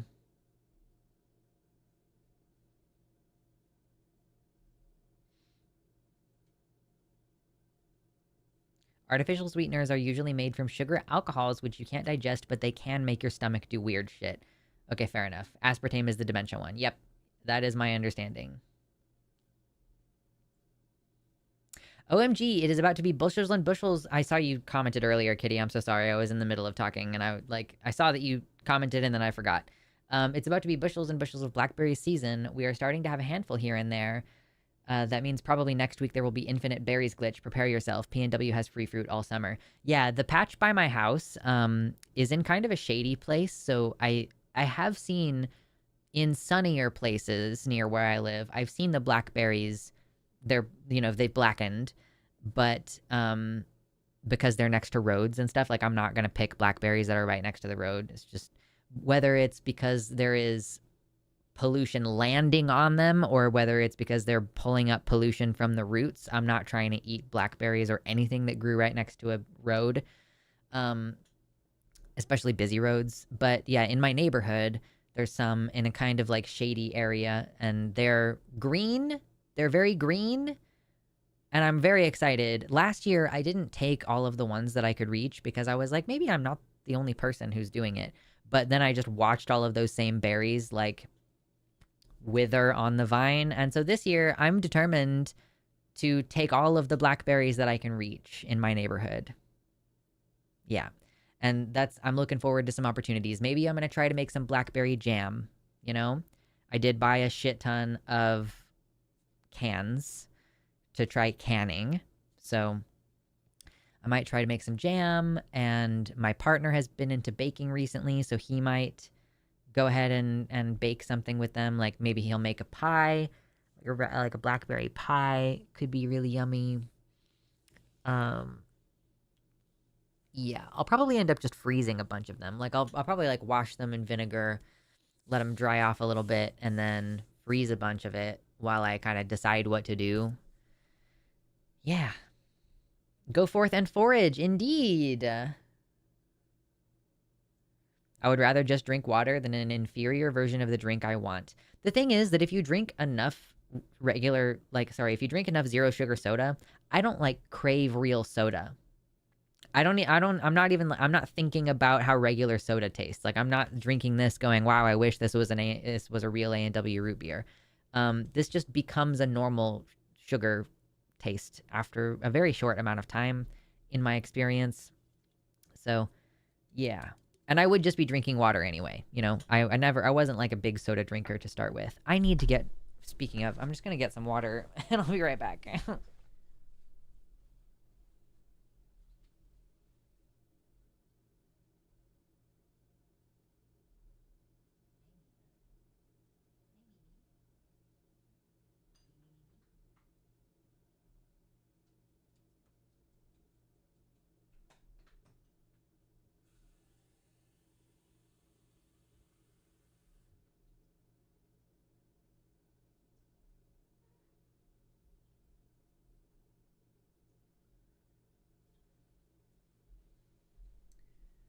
Okay. Story time. I want to tell you guys something that I think is very funny. You just grab berries from your neighborhood. Yep. There are a shit ton of invasive blackberries in the PNW. And yeah, like Kitty was saying in the chat, if you hike in the right places, you can snack for free the whole walk. You can just pick berries. And blackberries are basically like impossible for there to be a false one. Like the only false blackberry is it's like a black raspberry. And so it's still like a completely edible fruit. So it's one of the safest things to forage. You know, if you see something that looks like a blackberry but it's kind of pink, that's likely a salmonberry, which is also edible. You know, obviously get like in-depth foraging knowledge before you go foraging, but generally speaking, blackberries are very easy to identify and they're safe to eat. So, yeah, pretty much everybody who spends any time outside does eat some amount of blackberries. Like, you should never buy blackberries in the PNW, in my opinion. I think you should never, ever buy blackberries because, you know, even if you're having a real hankering for them in the winter, dude, just wait until July and you will have a bounty. You will have so many. The only problem with the blackberries this year is that they've been growing in a place where, like, they've been landscaped back a little bit, but they seem to cluster the most berries at the tips of the canes. So I do wonder if I'm going to get less of them this year than I'm hoping because the fruit-bearing part of the canes keeps getting chopped off. But, yeah. Soon. I'm hoping by, like, next week that the ones in the patch that I like to pick from, I'm hoping that they'll be good to go. Maybe I'll check the secondary patch, too, because it is getting... it got a little bit more sunlight. We'll kind of see which... I might take a little walk in the afternoon after this, actually, and just kind of check out this situation with the berries.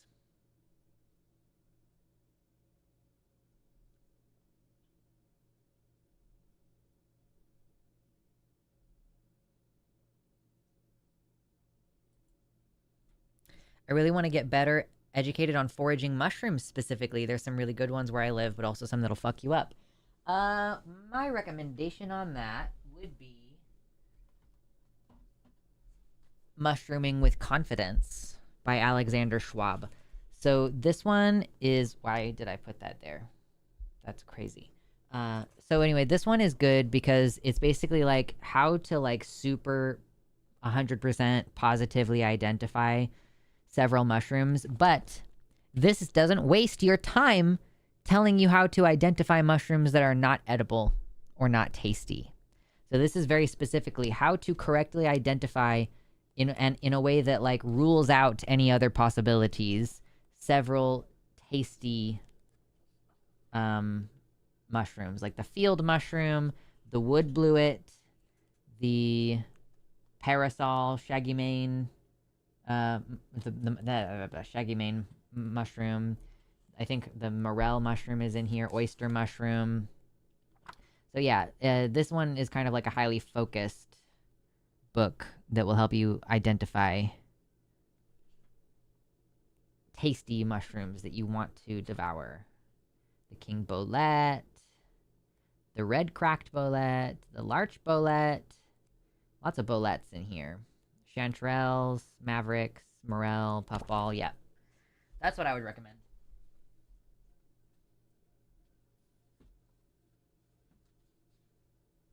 Or also, like, check and see if there is a,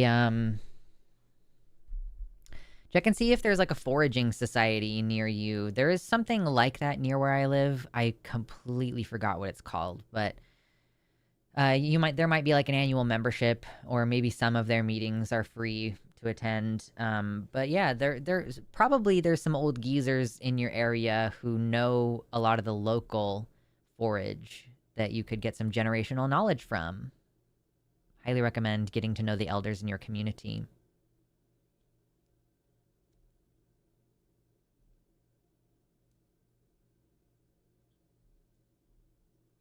Too many mushrooms look alike for me to risk that when you can just peel any pine tree and eat the bark for nutrients.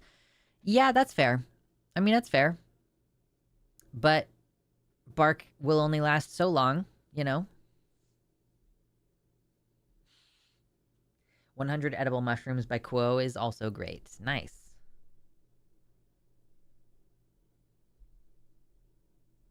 I have not tried to cultivate my own mushrooms. I have thought about, I've seen just, on the Walmart shelf or whatever while I'm looking at all their outdoor stuff, they might have like one of those boxes of mushrooms that you like take it home and you spray the bag and it just pops mushrooms out the side of the box. But I don't know. I don't really want to invite like a plant that spores into my house.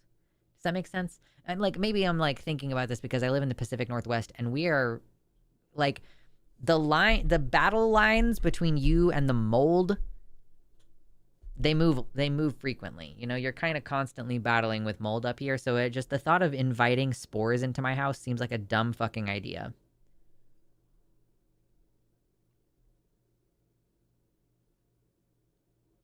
Just inoculate bags of Uncle Ben's. It's a lot cheaper. Wow. Thistle root is edible, and it grows crazy everywhere. Older plants tend to be more bitter. Ooh, also, that reminds me that the Himalayan blackberry, also, the shoots, like when it's putting off new shoots that are that extra bright green color, you can harvest those to a limited degree. Obviously, if you want to continue to get blackberries, you'll have to, temper that. But you can also, like, eat the shoots of the tender green shoots. So that's fun. I have some foraging books. It'll also present a risk to the closet or any place you have it in. A tank or something enclosed might be ideal. Yeah. If I was going to grow mushrooms, yeah, exactly. Maybe, yeah, like a shed outside or something. Or like a terrarium where I just grow mushrooms and then I put on a mask anytime I need to get into it. Let the spores in, join the hive mind. Yeah, we're gonna go The Last of Us real quick.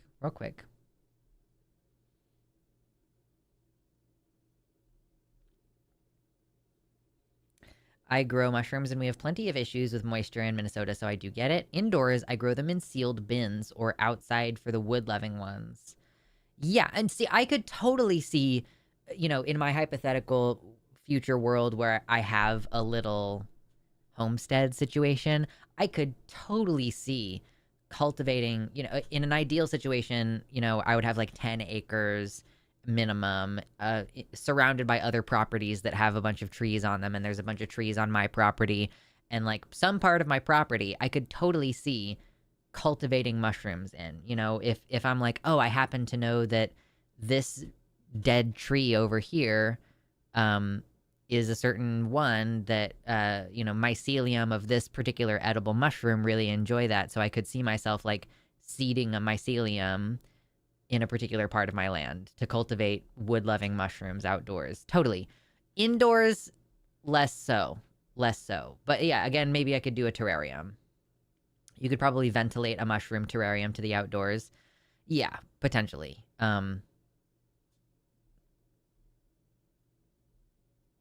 Or just like take the container outside whenever I need to cut mushrooms off of it. I don't know, whatever.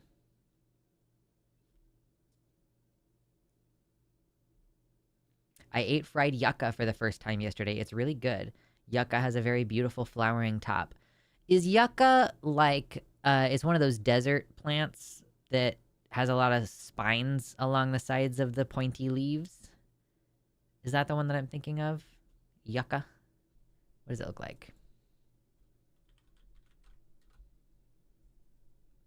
Oh, wow, that is crazy looking.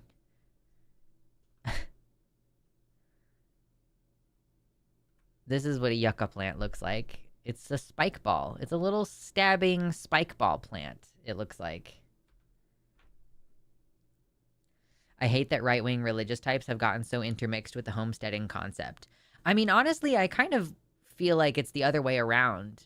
I kind of think that the archetype of the homesteader it's more like a prepper, Like, I think that survivalism or prepping or homesteading have classically been associated with conservative and rural settings. and that it's more of a new left-wing thing to be like, actually, we're going to take all of that and rebrand it as solar punk. Plants with threatening auras. Fucking true. Their leaves are like little saw blades. But apparently you can eat it. Or you can eat the flowers, maybe?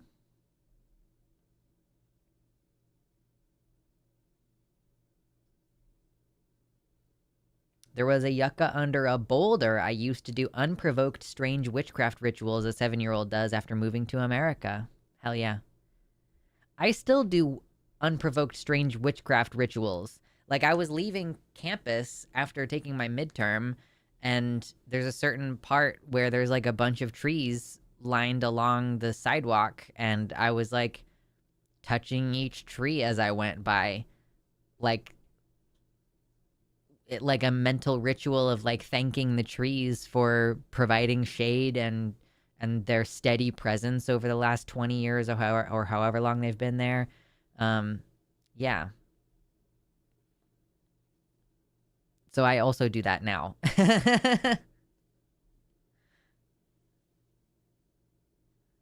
I love yucca relative to agave. Okay. I've had yucca once. It was nice, but it was a little bit of work. You eat the roots? You eat the roots. Okay.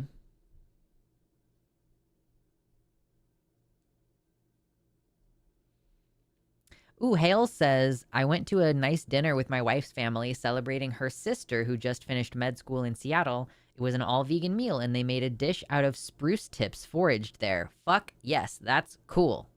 I love that.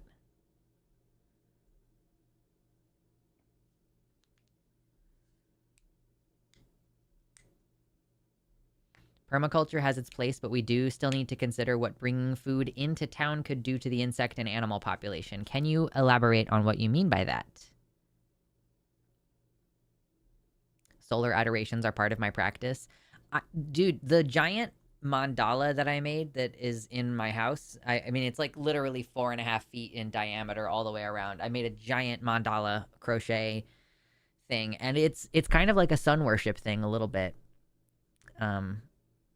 I did make it with the intention of being like, oh, this is for Beltane, which is one of the holidays that you decorate with sun type imagery for in the pagan practice. But yeah.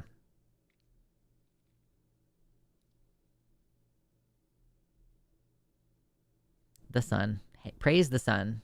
Indeed.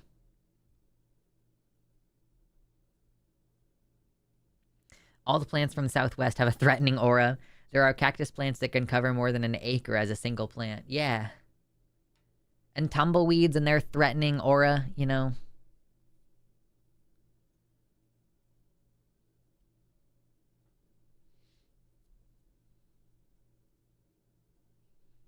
Yucca is a stabby asshole of a plant. It does look like a stabby asshole. It does. I've been looking into home wind generators. Interesting. I'm curious why wind generation and not solar. Because solar seems like the technology is good and getting better. Excuse me.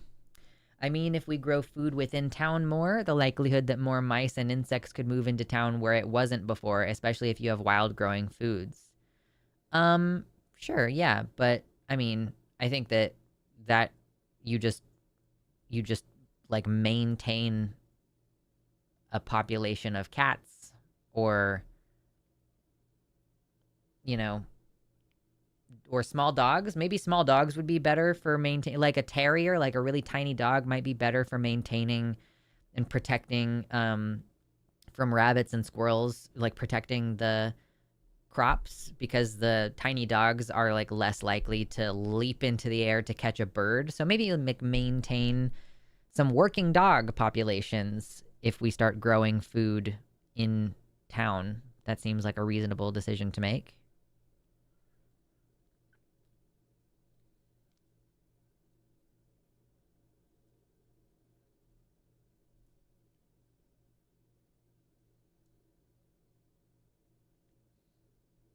Make the mice into food. Problem solved. Mice burgers for everyone. I see Rhaenyra Targaryen has entered the chat.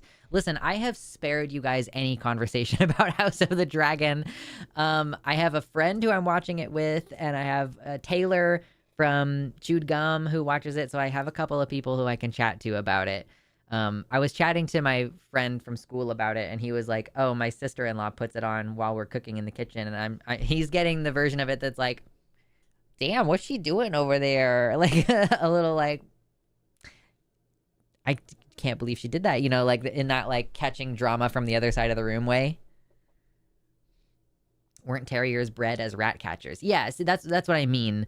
Like lots of small dogs. Obviously, like wiener dogs were bred to like chase snakes and shit into their holes, like their homes.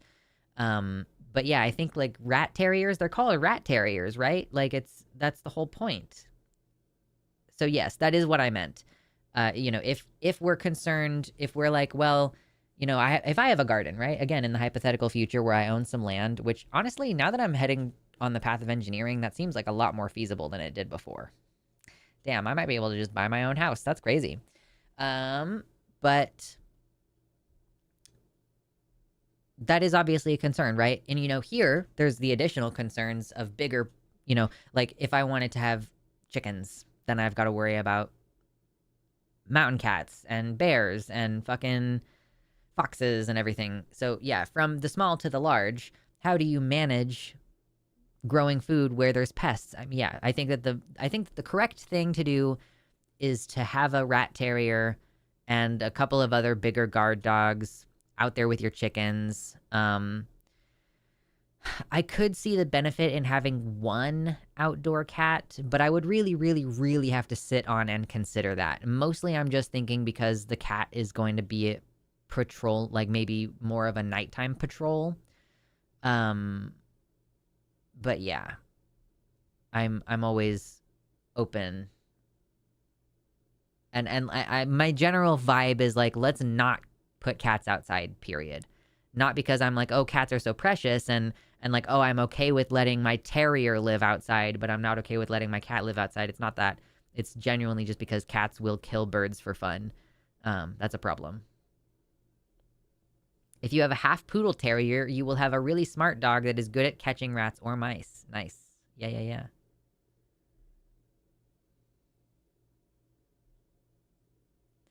Hey, that's fucking exciting. There's a town in Arizona that started cutting curbs to catch rainwater and grow indigenous plants that have edible parts, and they've seen lots of success and good wildlife returning. Yes, I did just see a video recently of a guy being like, yeah, this culvert or whatever has been recently changed to now like slow the passage of water and create more places for the water to filter, and also growing native plants there, just like basically like what you would consider like a ditch off the side of the road.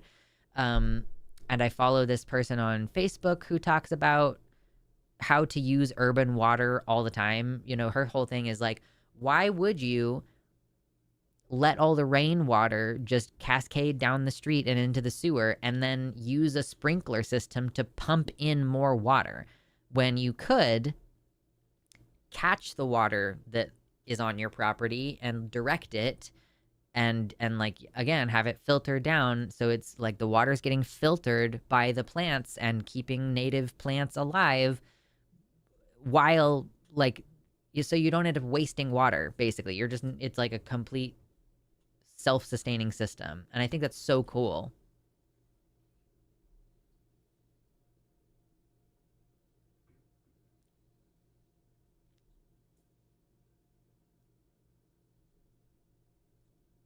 Have you ever met a Spitz? Rat catching dogs are terrible. I don't know what that even is. Also, I have always thought of those little dogs as having a bad temperament. Like, you know, in your head, you're like, Chihuahuas, Pomeranians, Rat Terriers, Dachshunds, they just all seem like they don't have a good temperament. But that's fine, because I don't want a pet. I want a dog to live outside. Like, I want the dog to live outside. You can just stay outside and chase off rabbits and squirrels. That's what your job is. Tramp from Lady and the Tramp was mostly Rat Terrier. Most likely Rat Terrier. Yeah, for sure. Okay, I did want to tell you something funny. This past week, so I've been having, okay, we're going to swerve into TMI zone for a few minutes. Just FYI. Maybe some of you are going to be interested in that. I'm not going to get too graphic or anything.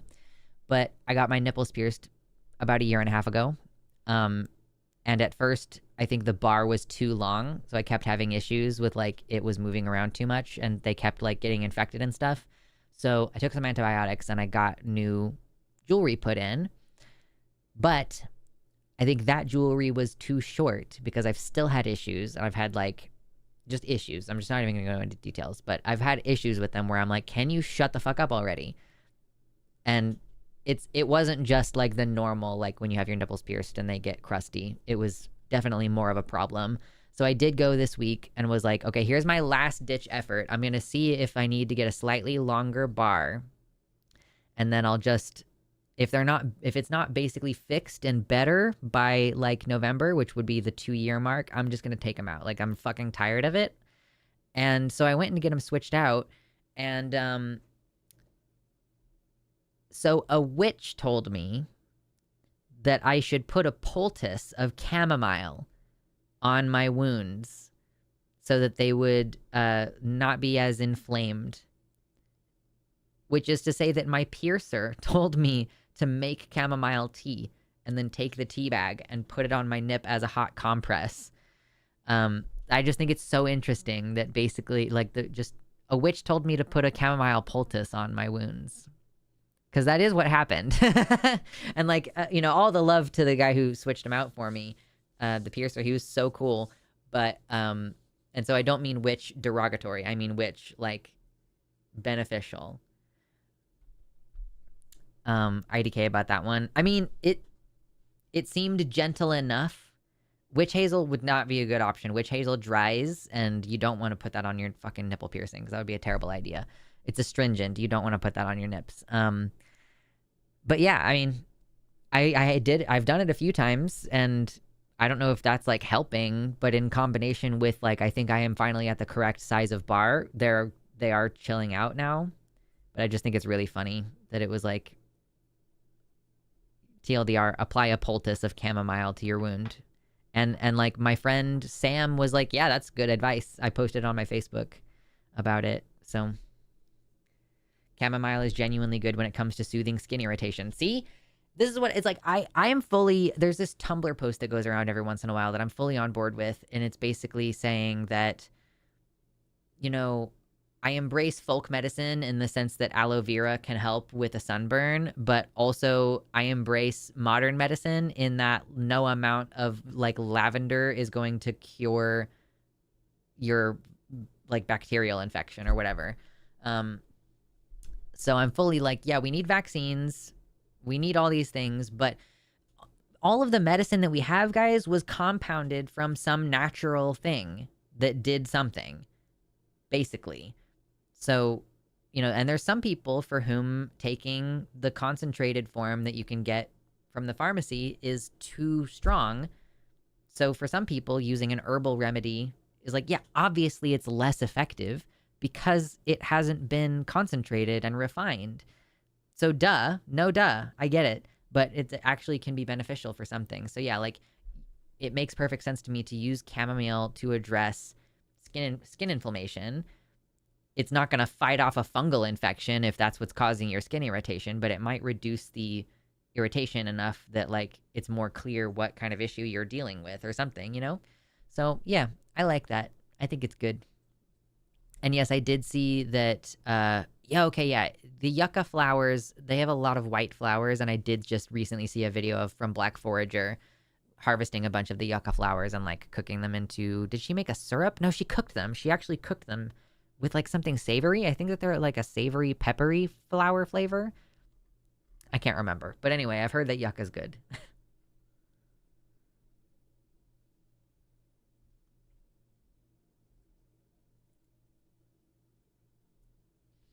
Oh, Kitty points out that rat terriers and other small dogs do have bad temperaments because they are bred to fight with wild animals. That is such a good point that I hadn't considered. Like that, little dog has to fight with a rat, and sometimes the rat is as big as the dog. So that makes sense. Mersh! I was just thinking about you earlier.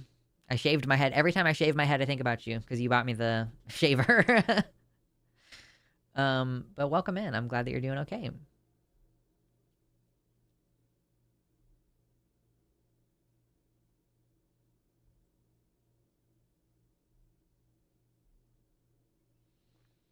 I know aspirin is derived from willow bark, but I'd rather take the pill than drink tree tea.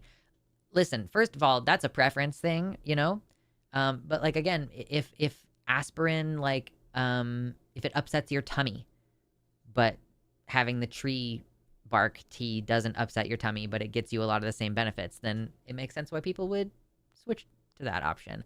Or I mean, and I think that this information is just good to know for if there are ever supply chain shortages, like let's say you take aspirin on a regular basis to manage a heart condition, which doctors vary on their opinions on that. If your doctor has instructed you to take aspirin on a regular basis to manage a condition, if there was suddenly a supply chain shortage, you'd probably be freaked out. But then you know that you can get the same benefit from the willow bark. So maybe you're like, well, when push comes to shove, I have a willow bark. Right? Like this is one of those areas of medicine where for the most part we will probably be able to limp along and figure it out. I have this giant book that I'm actually really, really excited to take the time to read when I eventually get around to it. It's called Medical Herbalism, The Science and Practice of Herbal Medicine. And that's basically the whole entire argument that David Hoffman makes at the beginning of the book, is that all of these things, you know, have been refined into some kind of scientific modern thing. And we can look at their chemical process. Like we can look at their, like, look at this. Like we're looking at molecules here. Like, look at that. That's just like a molecule diagram, dude. So that's basically his argument. And so this book is kind of full of all of that type of information. What is this random piece of paper in here? What is that? Whoa. Inner Traditions Bear Company. Please send us this card to receive our latest catalog free of charge. Okay, great. Cool. This happens to be tucked into a part of the book about the reproductive system. The first trimester. Threatened miscarriage. Specific remedies for preventing miscarriage. Interesting.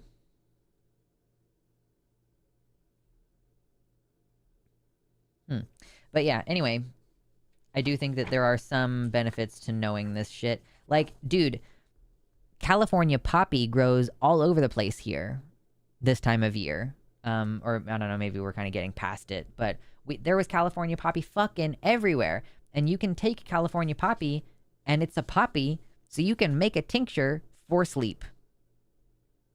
I would want to have like way more precise instruments before I would start synthesizing like opioids. I'm not like I don't think it actually counts as an opioid, to be clear. But actually that's really interesting. So that was just a recipe in one of my books. I have not tried it. I don't have any intention of trying it. But it's a recipe in one of the books that I have that's like how to take California poppy and make a tincture that will help with sleep. And I don't know if that's legal. It just occurred to me. It is smoky in Minnesota. No! You got wildfires? It's like prairie fires time? Just keep that book around. It'll be useful for when we have no other choice. That's what I'm saying. Like if we're in a situation where supply chain disruptions or any reason why you can't access your medicine, having some ability to, you know, like, if not synthesize medicine, then at least get to the natural properties that'll give you a reduced impact but still help, then I think that's the way to go.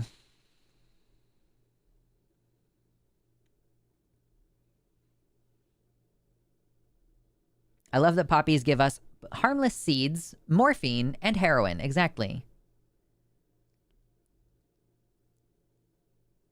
Yeah, I don't think anybody here is confused or unaware that eating poppy seeds or consuming poppy can show up as opioids on a piss test. Yeah, I think everybody knows that. There's a forest fire in the Boundary Waters. Damn, that sucks balls. I'm sorry. Yeah, we've already had fires up here, and I feel like I haven't heard a lot about them, so they can't have been so bad. But yeah, it's just like, oh, just fire season is just a thing you gotta expect, like, no matter where you live now.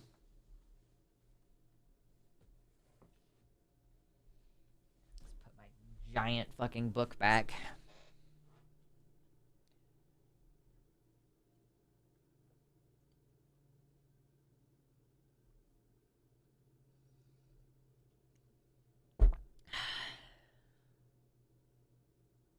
Blue poppy seeds are the culprit in failed tests.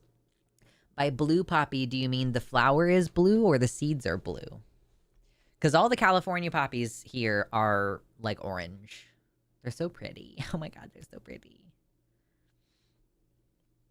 Oh my god, my eyeball.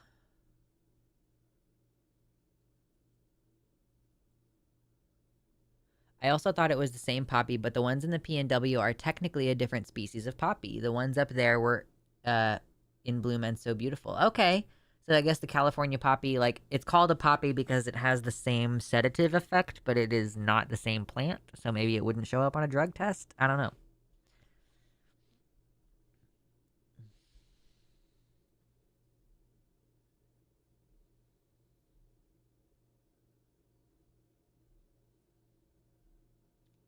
The area is so dry in Virginia that we had a drone celebration instead of fireworks due to the fire hazard. Yeah, you know, I remember being a kid, and like one summer I spent with my granddad in Colorado. And so this was when I was a kid, and I'm 32 now. So maybe like age 10, let's say. And I remember then that like you couldn't buy fireworks. Or I don't know, maybe he was just telling me that to lie to me, but like there was an official fireworks display, but people couldn't set off fireworks where he lived because of the threat of fire. So 2 decades ago, that was the case in Colorado.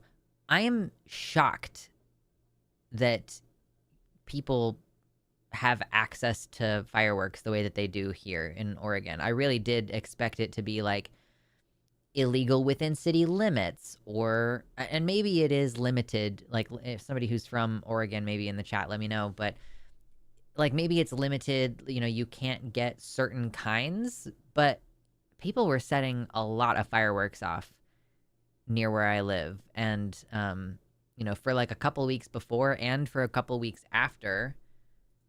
I mean, I guess it's been slowing down quite a bit, but there still have been people lighting off fireworks the last couple of nights. The blue petaled poppy has the offending seeds. Okay, so it's a blue flower. Got it.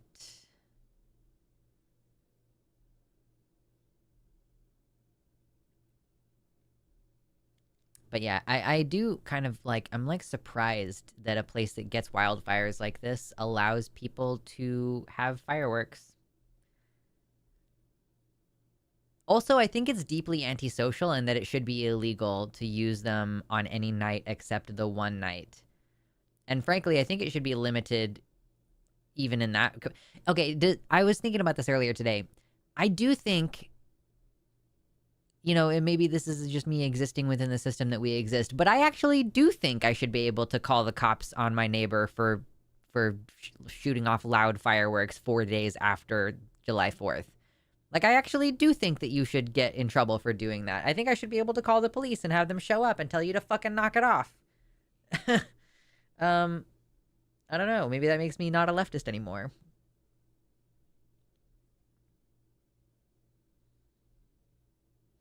Minnesota does regulate the type of fireworks, but people just get them from Wisconsin and South Dakota. Yeah. Fireworks are just dog and veteran torture devices. Yep, I know somebody who has pretty severe PTSD, and she has to drug herself seriously during these times. And it sucks if you don't have... If you're like, okay, so I guess for 2 weeks before and after, I have to drug myself every night? Like, what? That's not practical. How does this work?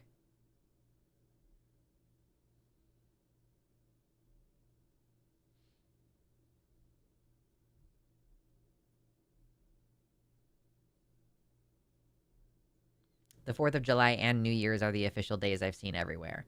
Yeah, those are the official days. And like, I do think that even with, especially in a state like Oregon that catches fire really easily, and like the possibility of starting a fire in the city, like that seems crazy. Uh, or maybe it's like maybe it's way easier to manage in the city because like their fire comes faster, like the fire department can get there faster. I don't fucking know. Um, but yeah, I've got some strong negative feelings about fireworks. Don't like them. I'm not entirely certain, but I think that Mina was bothered by it, and that's like also annoying, you know?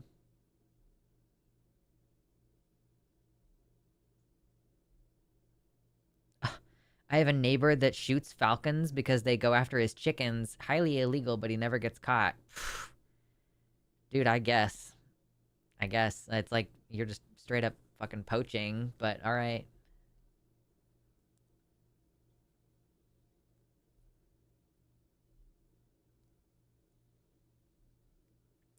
They started using drones in California to find all the people setting off fireworks, and they've levied over $200,000 in fines this year. Good. Fucking good, dude. I hope that that money goes toward, like, fucking fire prevention shit. Like, damn.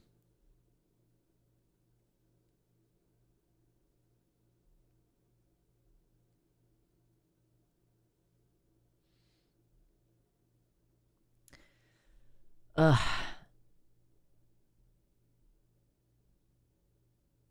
Oh no, I made a terrible realization, which is that I started using this task manager called Monday, and it only just popped up like you have 3 days left on your trial, and I'm like, no, you mean that this has been a trial the whole time? That wasn't clear.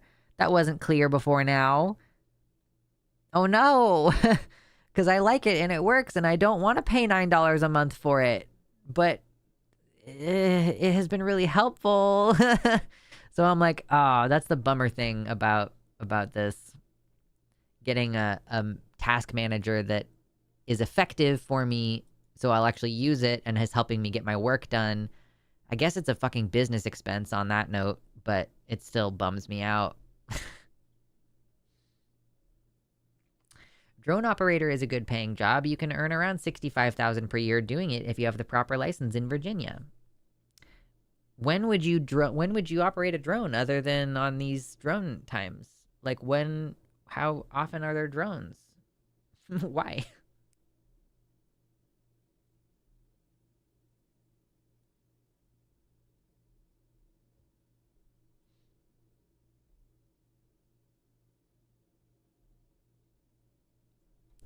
What else have I got going on? Yeah, just a shit ton of homework basically. Um some personal shit going on that I'm not even going to come close to talking about.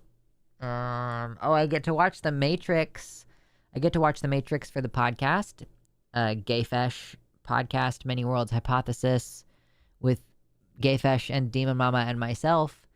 We're going to watch The Matrix soon. And we just recorded our episode about Bound 1996, which I had never seen before, but it was like the Wachowskis' first film. And honestly, like, the is her name Gina Gershov or something, the actress. I'm like low key really enjoying the idea of like the 90s aesthetic, like the 90s lesbian aesthetic. So it's like it's not quite what I'm hitting. I mean, I don't know, my hair, I've got my hair down and it's long, but when my hair is up, there is definitely like a butch vibe when I've just shaved my head. So, I don't know, just kind of playing with some of that. Luck studying to be a super genius, quit flexing. Listen, it is weird to be like, I'm smart enough to be an engineer, and there's plenty of people who aren't smart enough to be engineers. Like, I don't know, that's a weird thing. Is that Matrix viewing going to be live on Discord or something? I'm gonna watch it like probably a couple of times. We have not done it in my Discord, but sometimes in Melena's Discord, my friend Melena, which she has like a public Discord. Sometimes we do the watches in that. So like Milena Gayfesh and like some other friends will watch a movie in there. That's like that's as public as it gets though, is if you were to join Melena's server, and I don't even know where you get a link to that. As a drone operator, police and emergency services hire you. Also, the National Park Service. Yeah, but I don't want to do a job where I could have to work for the police. That sounds terrible.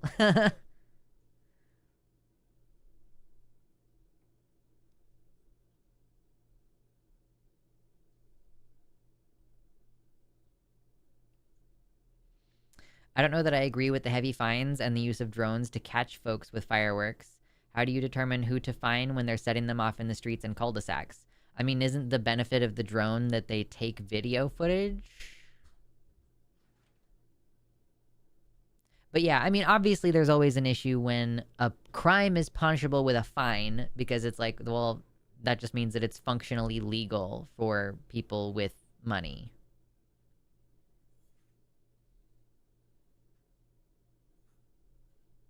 Consider who Lux works with on the line, and that some of those nerds just collect degrees. Yeah, I'm not gonna lie, that is part of it for sure.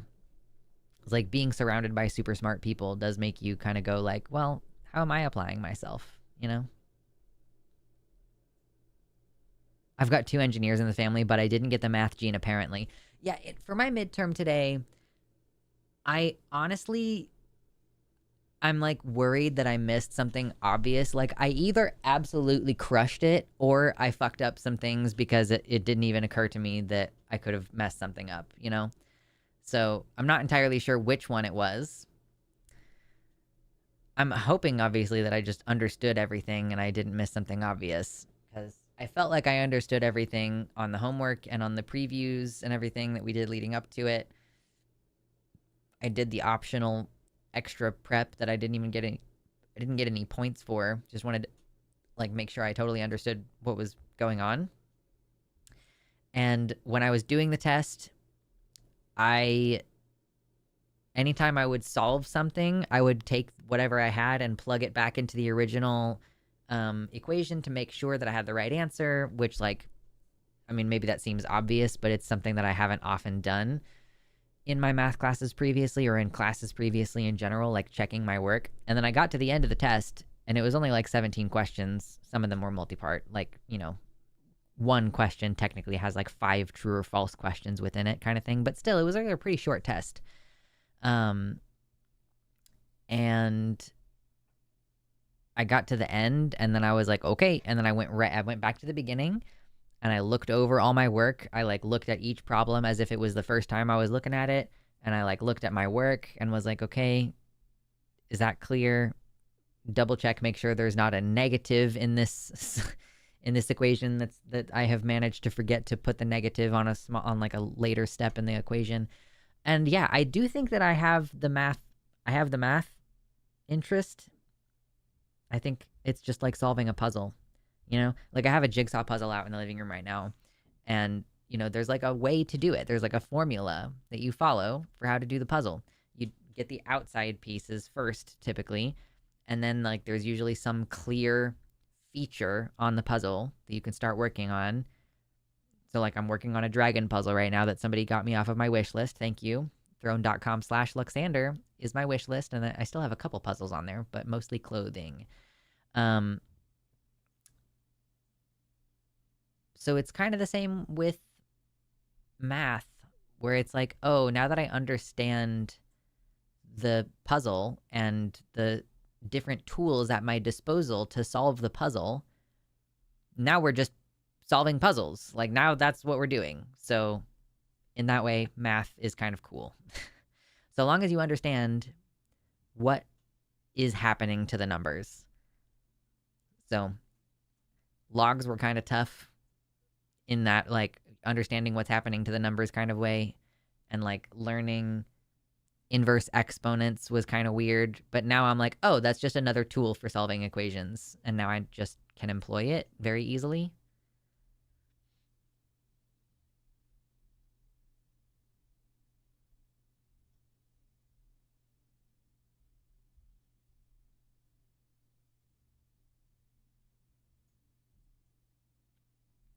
Danielle, I'm curious what you want to get out of having a phone call with the line. Having recently been a victim of a hate crime, like, I don't know what we can really offer you aside from like find a lawyer. You know, like I'm not sure what else. We're taking fewer advice calls nowadays. Like, we're trying to take fewer advice calls on Takis. And that's one that I'm like, I don't know what even kind of advice you could be asking for. The next trick is using exponent rules to derive logarithm identities. I'm sure that those words will make sense to me in a week or two. I don't know what a logarithm identity is, I think is the main thing that I'm missing here. My Unfinished Journey, thank you for the $2 super chat, says, Hail Lux and hail math. I'm not quite at that level. I'm definitely at a, like, hail the sun, like, level, but I don't think I'm at, like, a hail math level yet. I am open to getting there. I am open to the idea that that is the kind of person that I will become. I think, did I miss a super chat earlier? Did I miss adding one to this earlier? I feel like I did. Let me go to fan funding here. Fan funding. Oh, I did. Oh my gosh. I'm so sorry, Vern. I can't believe I just completely skipped your super chat earlier. Good luck on the schooling. Fellow electrical engineer here in industrial controls, so fingers crossed for you. Thank you so much. Oh my gosh. I'm so sorry. I can't believe I missed that. 25, 45, 47. $47. I'm so sorry. I'm very silly. 47. There we go. Thank you, everybody. Super chats are very generous. YouTube takes 30% of your money, but I'm not going to hold that against you. That's not your fault. Okay. Thank you for another $2 super chat. Don't set forest fires, like and share the stream. True.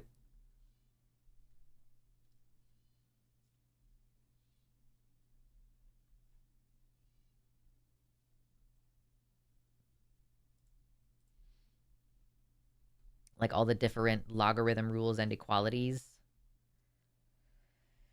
Okay, maybe, yeah, maybe I'm just like missing a specific vocab word, or maybe we aren't quite there yet. Like we're basically like, we've used logs to solve exponentials, and that's kind of like where we're at with that. So yeah, I can like use the log rules to rewrite equations in ways that make them easier to solve. Also, I just learned about the 1-to-1 rule, where you can just fucking write a number as an exponential, like, or sorry, you can just write a number as an exponential expression to get the same base.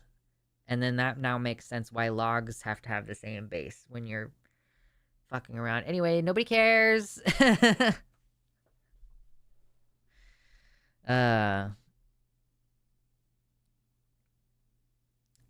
To share my story, and specifically speaking about standing up to bigotry and transphobia and the lessons I have learned about my own inner strength, in the hopes that it shows others that we don't have to be afraid, but I get what you're saying.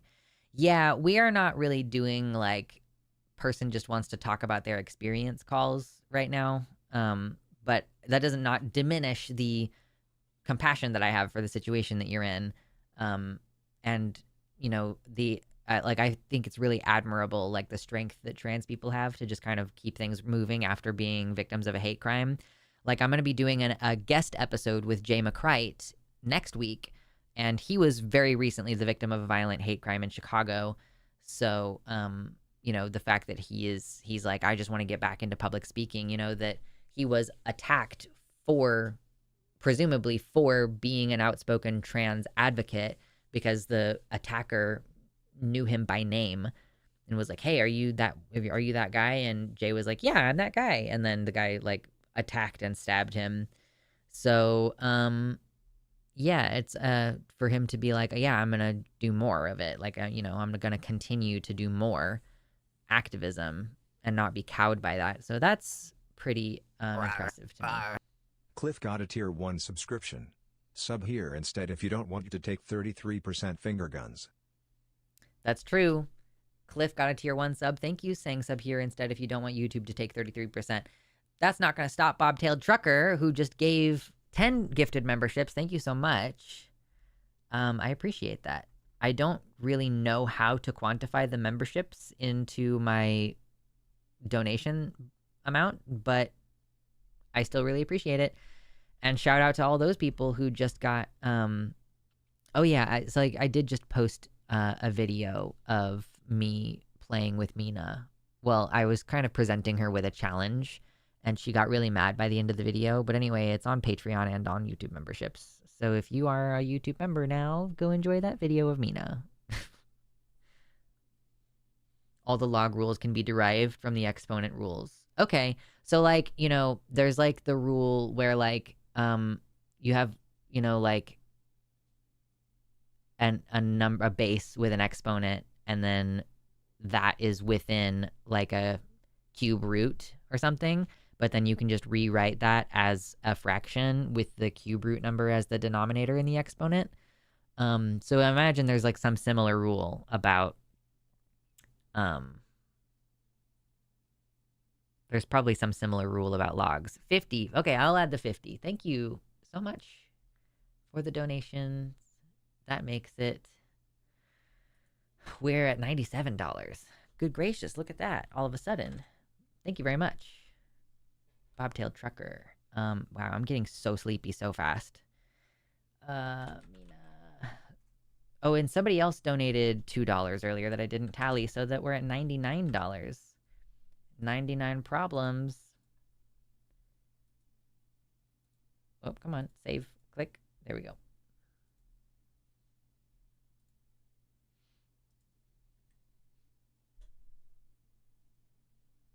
I'm looking forward to that talk. I missed their story and feel bad for that. Yeah, I mean, you know, it's fine. They got plenty of donations, and like I said, they're ready to get back into it. I think it's he/they for Jay. I wish gifted memberships removed ads for them like Twitch. Yeah. You challenged your cat? Yeah, I did. And you have to go to Patreon for $3 a month to see the video. I put some Gatorade bottle caps floating on water in a shallow dish, and I put treats on the little islands of floating caps, and you know, to see how she would respond to that situation, and she got really mad.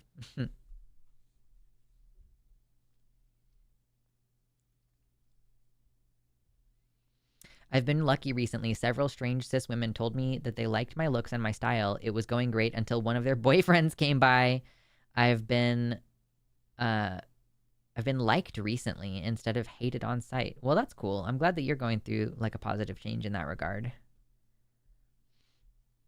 It can be unpredictable, like how people are going to respond to your or any given person's gender nonconformity, you know?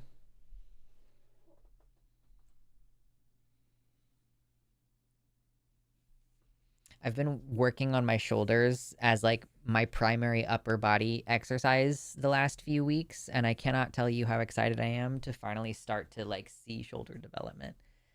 I'm hoping. I did just learn, because I had never like activated those muscles in that way before, but when you're opening a can or like opening something with a twist that is like difficult, it is shoulder muscles. Like I've just always like clamped with my hands and used my like wrist forearm movement, but you can do it without, like, you can flex your shoulder muscles and keep your arms steady, and there's a twist motion that you can do that I just have never had developed enough shoulders to be able to do that. So that's fun. That's like what I'm thinking about as far as my aesthetics and like functionality.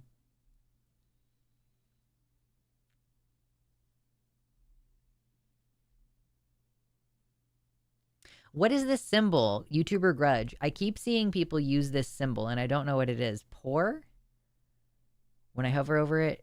Wait, no, it goes away when I hover over it. You said poor Mina, but the little, it's like a little kanji or kana or whatever. What is that? And why does it go away when I hover over the message? That's so strange.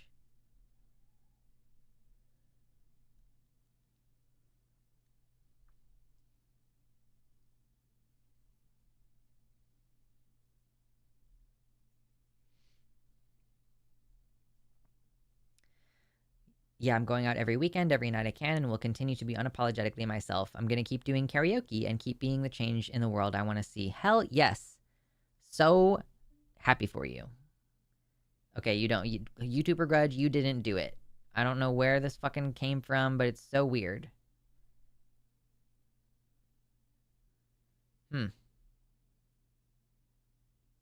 Okay, well, at least I know that it's not something you guys are doing. What do we got coming up? I'm gonna be doing double duty on Takis and then calling it now tomorrow. I am still, for the time being, not planning on jumping back on Sunday streams. So that for the rest of the month at least. So I'll next Wednesday. Although I don't know, maybe I'll stream on August 2nd, but that's only because I am going to be doing Matt Dillahunty's show, The Hang Up, with him on the 29th this month. Usually I skip stream on the production meeting day anyway, but then the show with Matt happens later, so I could still like make an appearance and do work that day. So I'm going to be skipping our stream on the 29th, but I will still be live. So I will ping you guys still for that. But I'm just thinking, like, if I'm not doing my own stream, am I really going to take 2 weeks off? I mean, maybe, I guess. I don't know. We'll see. But I am working Saturdays on a regular basis now with the Devangelicals show. So that's like the main reason why I'm not streaming on Sundays, is because like I'm now working on Saturdays. So I might as well, if I have to work both days, then I might as well have a shorter work day and have more time in the morning on Sundays to like do schoolwork or whatever else I need to do. So that's kind of the plan moving forward for the next couple of weeks. And then maybe I'll probably go back to streaming more between terms. So there will probably be a good month or so there where I'll stream twice a week again. But yeah, I'm busy boy. I'm busy boy.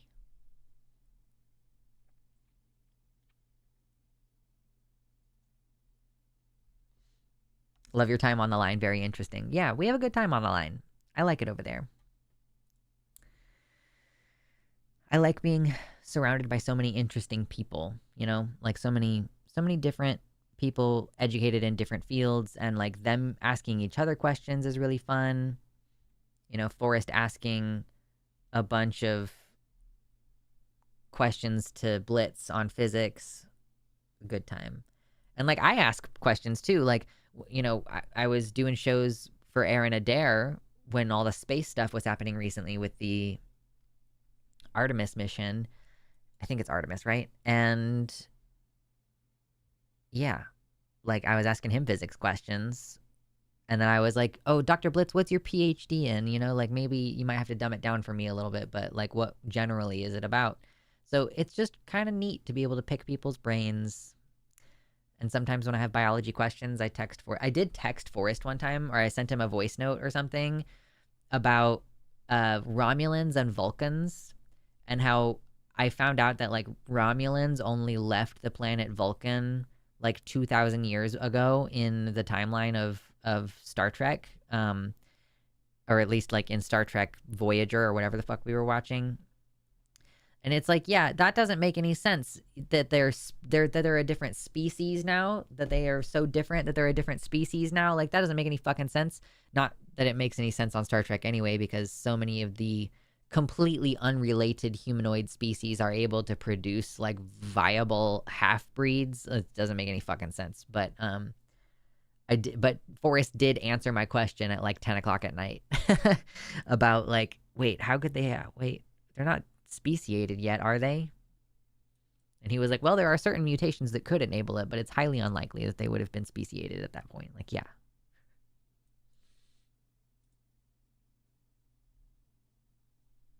Artemis 2 was a great moment. It's interesting how I wasn't paying any attention when it launched, but then when it was on its way back, I was like, oh, I suddenly care about this now.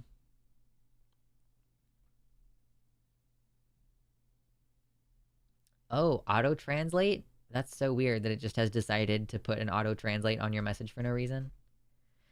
Anyway, my voice is so tired, and I'm gonna go have some chamomile tea with honey or something, and then work on homework. So thanks everybody for hanging out with me.